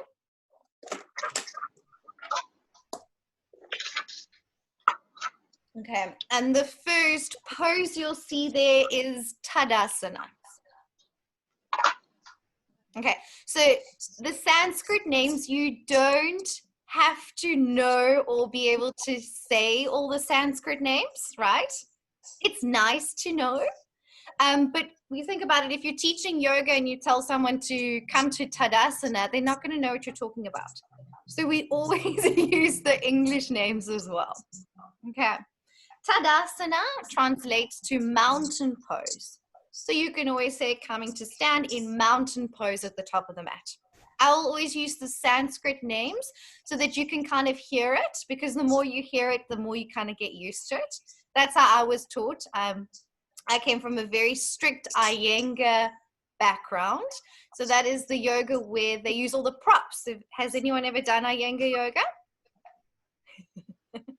It's really hard. It's really strict and disciplined, and they only speak in Sanskrit. So if you didn't know what the name of the pose was, you didn't know what you were doing. So it forced me to learn fast. So I will say it so you can hear it, but also use the English as well. No pressure to know the Sanskrit, okay? I know that gives everyone a lot of anxiety sometimes, so no stress there. Okay, so we start in Tadasana, mountain pose, at the beginning of every sun salutation, right? I'm going to demonstrate what you're going to do with your feet, your legs, your everything, and then we'll have a moment to all stand up and just kind of feel it in our own bodies. Okay, it's not going to be a super strict thing if you're just doing it next to your desk. It's all good. Okay, so for Tadasana, I hope you can see me all right. All right, I bring my feet together, all right? So for me, it feels comfortable. I bring my big toes to touch, and then my heels are slightly apart. That feels comfortable for the shape of my feet. You might feel comfortable with your heels together and your big toes together. So we'll explore that when we stand up. And the biggest thing we're going to realize through this course is everybody is different. We all have different proportions. So sometimes you have long arms and short legs, or long legs and short arms. That's going to make a huge difference to the experience in the pose. Just as standing in Tadasana, if it's more comfortable for you to stand with your feet a little bit apart, then you do that. Or if it feels more comfortable, big toes together, heels apart, like me, you do what's best for your body, because we don't all fit into the same mold. Okay. And I would like you to share if something feels different so that we can learn from each other as well. Okay, back to the feet. So I'm standing with my feet together, basically. I'm going to lift my toes, spread them, and then ground through the feet. Okay? Just because it's good to spread your toes, and yoga is the perfect time to do that. As you felt in the class today, we rocked forwards and back between the balls of our feet and our heels, right? And eventually we found where our weight settles through the center of the feet. So balance between the front of the foot and the back of the foot. Yes? And of course, balance from the right and left side of the body. So it's actually quite a nice mindfulness exercise to just stand in Tadasana and feel our weight rocking forwards and back, and try and balance the weight evenly across the soles of the feet. Especially if we're doing something like balancing like we did today, where that's going to have a huge impact. Okay, we're moving up to the knees. So our legs in Tadasana. We want our legs, our thigh muscles, our quadricep muscles, or your thighs, we want them to feel active, right? We're not relaxing and slouching in Tadasana. We're trying to be active in our mountain pose. So what you can do is draw the kneecaps up. It's difficult for you to see, but we'll feel it now when you all stand up. You almost, I don't know if you can see, you can pull your kneecaps up. So they activate your thigh muscles. Okay, we'll feel that in a second. So that our quads are a little bit on. I'm not gripping and super tensing my legs, but they're extended, they're straight, and my kneecaps are pulled up. right? At this point, some of you might be asking, what about hyperextended knees? Or maybe you're not asking about that. Does anyone have knees that extend more than straight? No? Yeah, I do. So I'm double jointed, so my sort of limbs go everywhere. Yes, there's always one. So Roxanne, will you stand up and just turn to face sideways at the camera so we can see your knees, just so others that don't know what this is, they know. And it's not really a drama. It's totally fine. Can you see Roxanne's knees? They go like more than straight.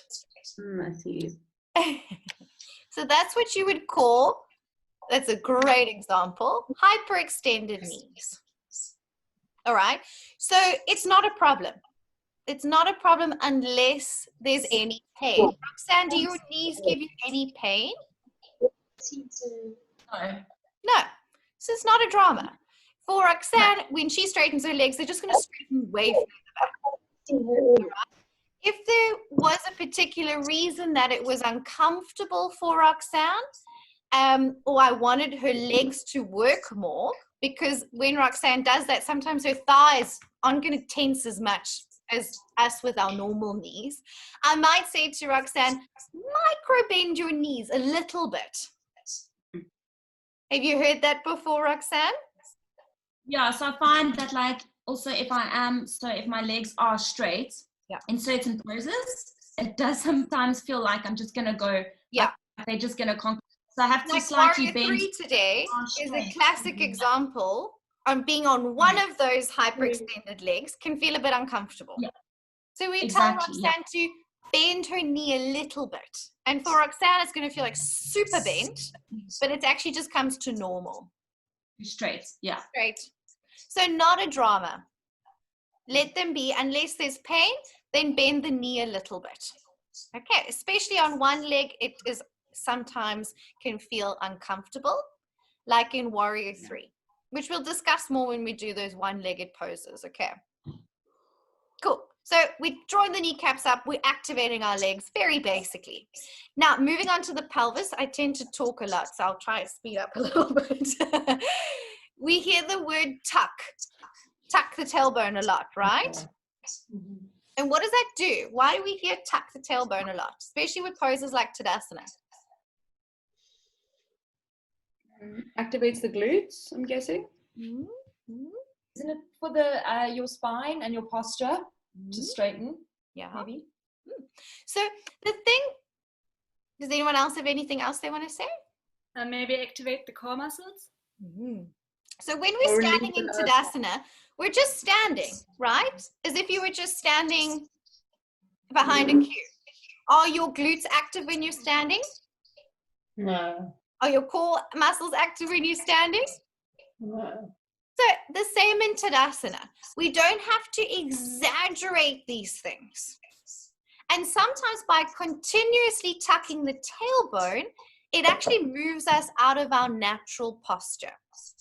Okay, so you'll see when you go through the anatomy stuff, our lower back has a natural curve. All of us do. It goes in, right? And our spine is shaped in this kind of S curve for a reason, right? Why? Why do we have these natural curves of the spine? For shock absorption. Exactly. So our body is very well designed and we can just stand and it's perfectly fine. We don't need to tuck. If I'm going to tuck my tailbone, what is it doing to my natural curves?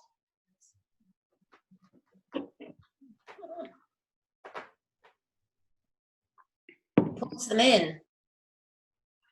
Flattens them. It flattens them, yeah. Exactly. So basically, just leave your spine as it is. And when we stand in Tadasana, we're in a neutral spine position. If we tuck, we come out of our natural position and it's not necessary. Does that make sense? So tuck is one of the words that is overused in yoga for everything. that we need to tuck our tailbone in order to be straight. Not necessarily. But what if someone was standing like, and I stand like this all the time. Like this. Mm-hmm. Yeah, well, you'd have to tuck your tailbone then, wouldn't you? Sometimes it's necessary, but an even better instruction is to bring the ribs in. And I just leave the pelvis as is. So for those that stand with a very arched back in Tadasana, we don't want them continuing the rest of the class like this, right? We can say bring the ribs in to find that more even, natural curve of the spine. Does that make sense? So I want you to be mindful of the words that we use. If we're going to tuck, tuck, tuck, tuck, tuck, we're coming out of our natural position. If it was necessary for a pose, cool. But if you're just standing, maybe not necessary. Jamie? Sorry, is that only with reference to Tadasana? Yes. Because I'm assuming like with the back bend and stuff, then it might be more relevant. Then we'll discuss it there. Absolutely.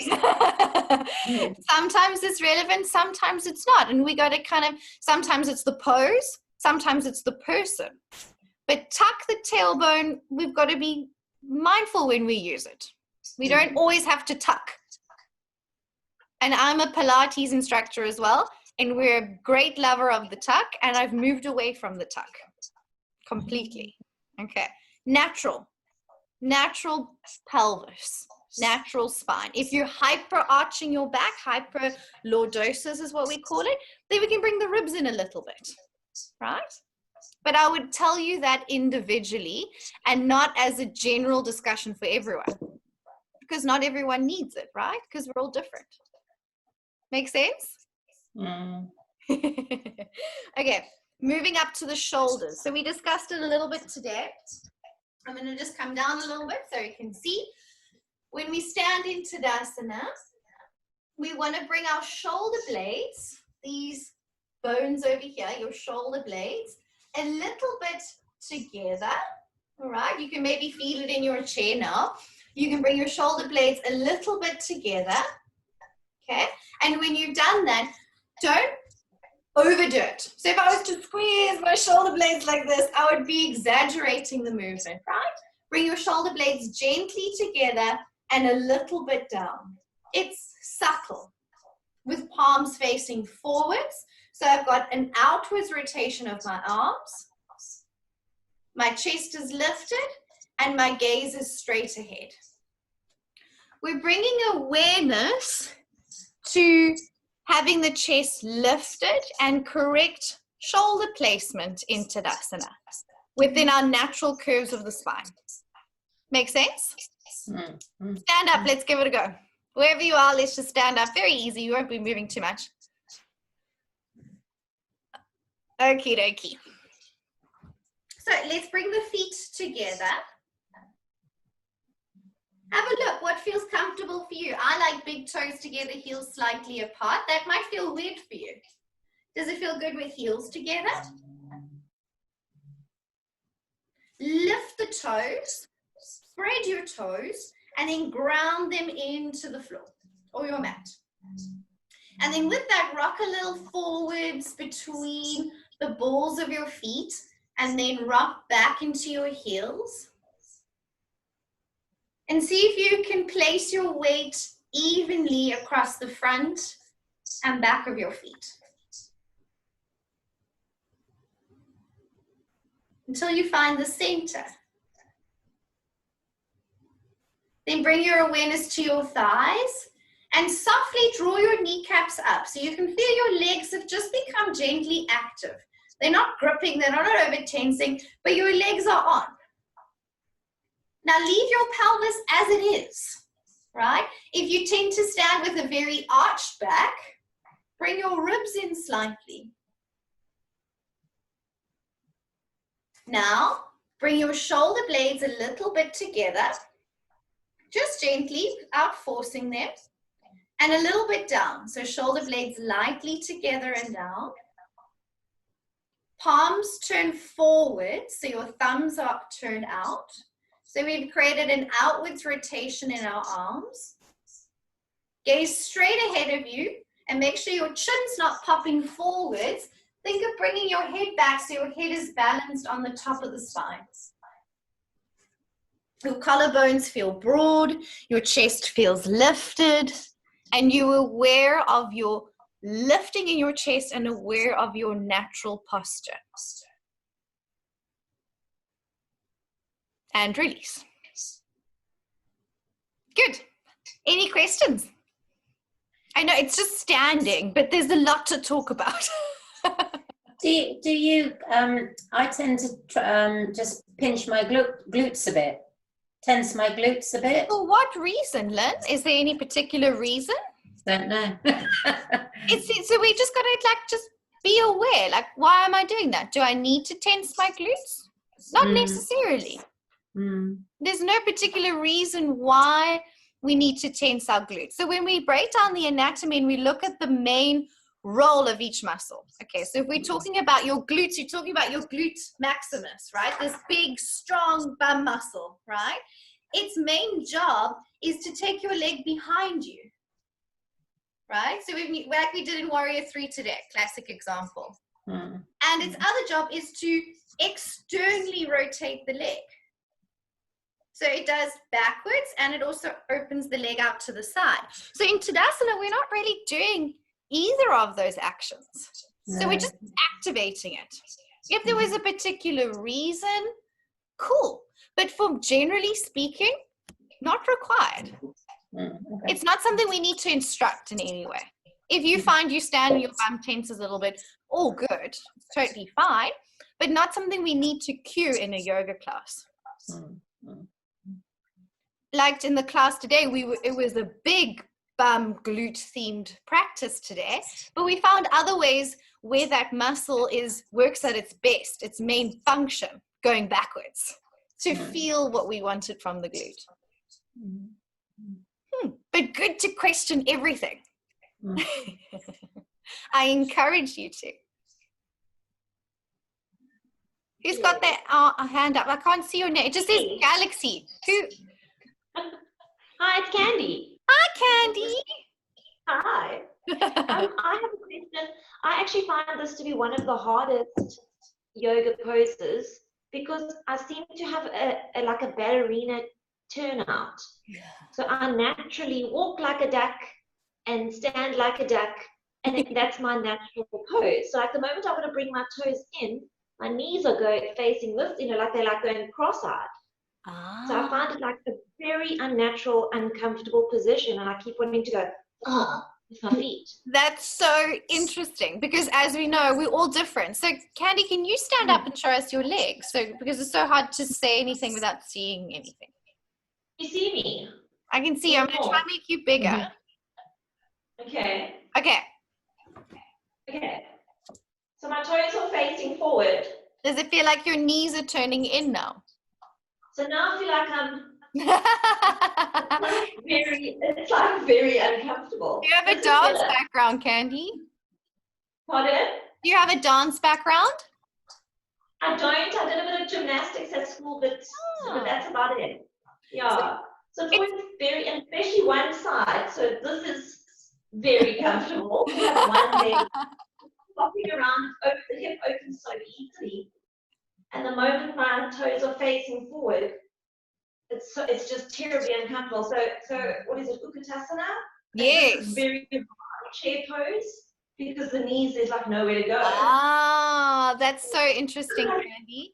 So I would say for you, if that feels better with your feet slightly turned out, then that's best for your body.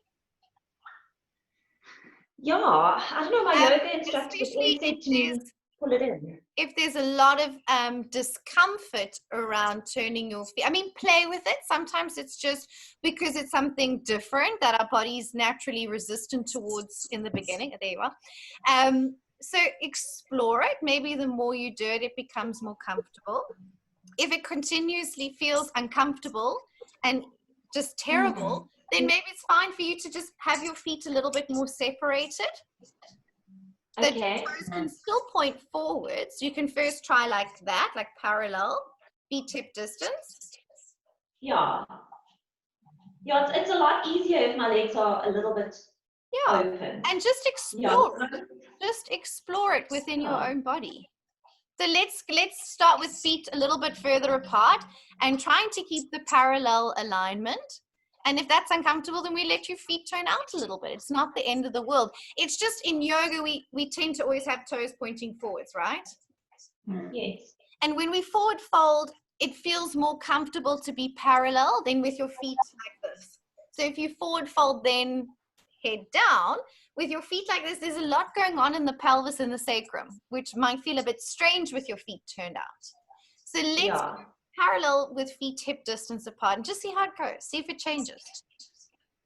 Okay, I'll try that. Try that. Yeah, but it's always good to listen if something feels terrible. Yes, Belinda. It's just uncomfortable. There's no pain. It's just like really awkward.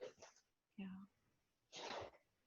Belinda, Laura, can I ask why they encourage you to stand with your toes together? I've got bunions, so for me it doesn't feel comfortable either. So I like to be feet hip, probably hip distance apart or at least parallel. But why do they encourage you to put toes together? So you don't have to have your toes together. For me, I quite like the slight bit of internal rotation in my legs. Because when you forward fold, it's like very complicated and I won't get into it late at night, but it creates space in your pelvis with when you're a little bit turned in like this. So for me, it feels good. But I know a lot of people feel better parallel.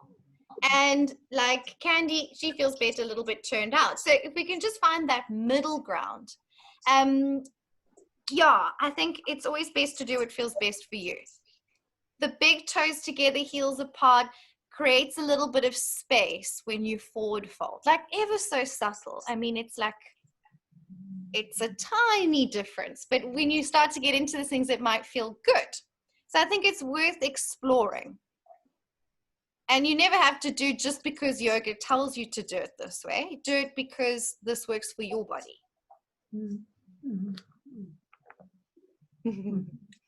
And that's why I asked Candy if she was a dancer, because in ballet we turn out like this the whole time. So I did ballet for many, many, many years and then got to yoga and I couldn't stand with my feet parallel. It just felt awful. And then slowly over time, now I've almost gone the other way. So it also just, your body kind of changes, you get used to different sensation and it might change. But if it doesn't, do what's best for your bone structure, because bones aren't going to change. Okay, I'm yakking on a lot now. Are you still with me? Okay, I'm only going to mention one more thing because it's almost 8 o'clock and I'm not going to keep you here all night. High mountain, right? So that's when we take our arms up overhead. And I just want to touch on this today, just because you can do it just while you're sitting over here. Take your arms up. Just as what is the common instruction you hear when you're in this pose, which I kind of didn't say today? Pull up. Drop the shoulders. We hear that a lot. Draw your shoulders away from your ears. Okay. No. Scapula down. Okay. Do it. So I want you to reach up. Naturally, if you were like reaching for something on the top shelf, like reach up a little bit. Okay, you can feel it. That doesn't feel bad in any way, right? Should feel normal. Now, if you pull your shoulders away from your ears, keep your arms up and now pull your shoulders away from your ears. Well, how does it feel? Yeah. I love Cynthia's face. She's being honest. It doesn't feel so nice, right? It can feel a bit compressive and pinchy in there when you do that. Do you feel that? Yeah? So basically, when we take our arm up, feel with one hand underneath your shoulder blade.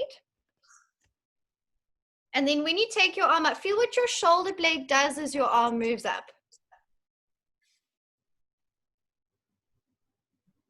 Naturally, what does it do?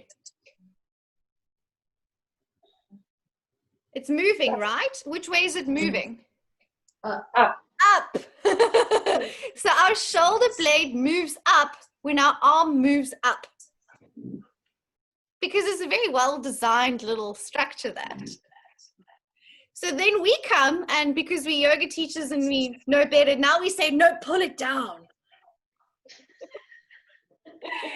It creates a discomfort in the shoulder. So what I want you to do is when your arm moves up, let your shoulders move up a little bit. It's natural for your shoulder blade and your arm to move as one. Can you feel? It feels good. It feels good when it goes up. It's just with our instructions, it's again the tucking thing. It's the way we cue. When our arm moves up, the shoulder moves up. We don't need to instruct, pull your shoulder away from your ear. Why do you think we've heard that cue? You might like it. It might work for you. Tell me what you think. I was told that you pull, you let your arms go up, but you pull the middle of your back down. It's a bit confusing. So yeah, so you can feel it going up, but here, the middle of your back, you're trying to pull down. So it's also, yeah, Candy, did you have something you wanted to say there? I always find that people that are super stressed out, they will just clench. So when they do bring their arms up, they kind of go like that, and there's kind of like this tight clenching, jaws tightening, and you've got to tell them to like just take a chill pull and like drop it down a bit. That's exactly what I wanted you to say. So when we take the arms up, it's not about like being super tense in your neck. Your arm can move up, but your neck is relaxed. Your arm and your shoulder can move up, but your neck is relaxed. And just let your arms naturally, your shoulders lift naturally with your arms. Because when we turn that around and put you in a handstand and now say pull your shoulders away from your ears, it's not going to help you to balance on your hands. It's kind of an unnatural movement. Our shoulder moves up with our arm naturally. Okay, and if you see someone like looking really tense and uncomfortable there, then we can say relax the neck. Yes, Wilma? I'm thinking about someone that has winged scapulas. So should a person with a winged scapula pull down still, or what should happen in that situation? I think it depends what you're doing. If there's no problems, no discomfort, and they can just lift their arms up, it's quite a basic movement. And we do it a lot in yoga. So I think they must do what's natural for them. Okay. I think it's totally fine. Unless for a specific reason, I've never worked with anyone with a wing scapula or anything going on like that. Unless there's pain, I would say don't take your arms up. But the rest of us, just take your arm up like you would just reaching up for something. So I'm going to leave on that. So I've debunked a few theories for you guys already this evening. So I hope you're feeling open-minded to explore all sorts of new ways of doing yoga and questioning the instructions we hear all the time.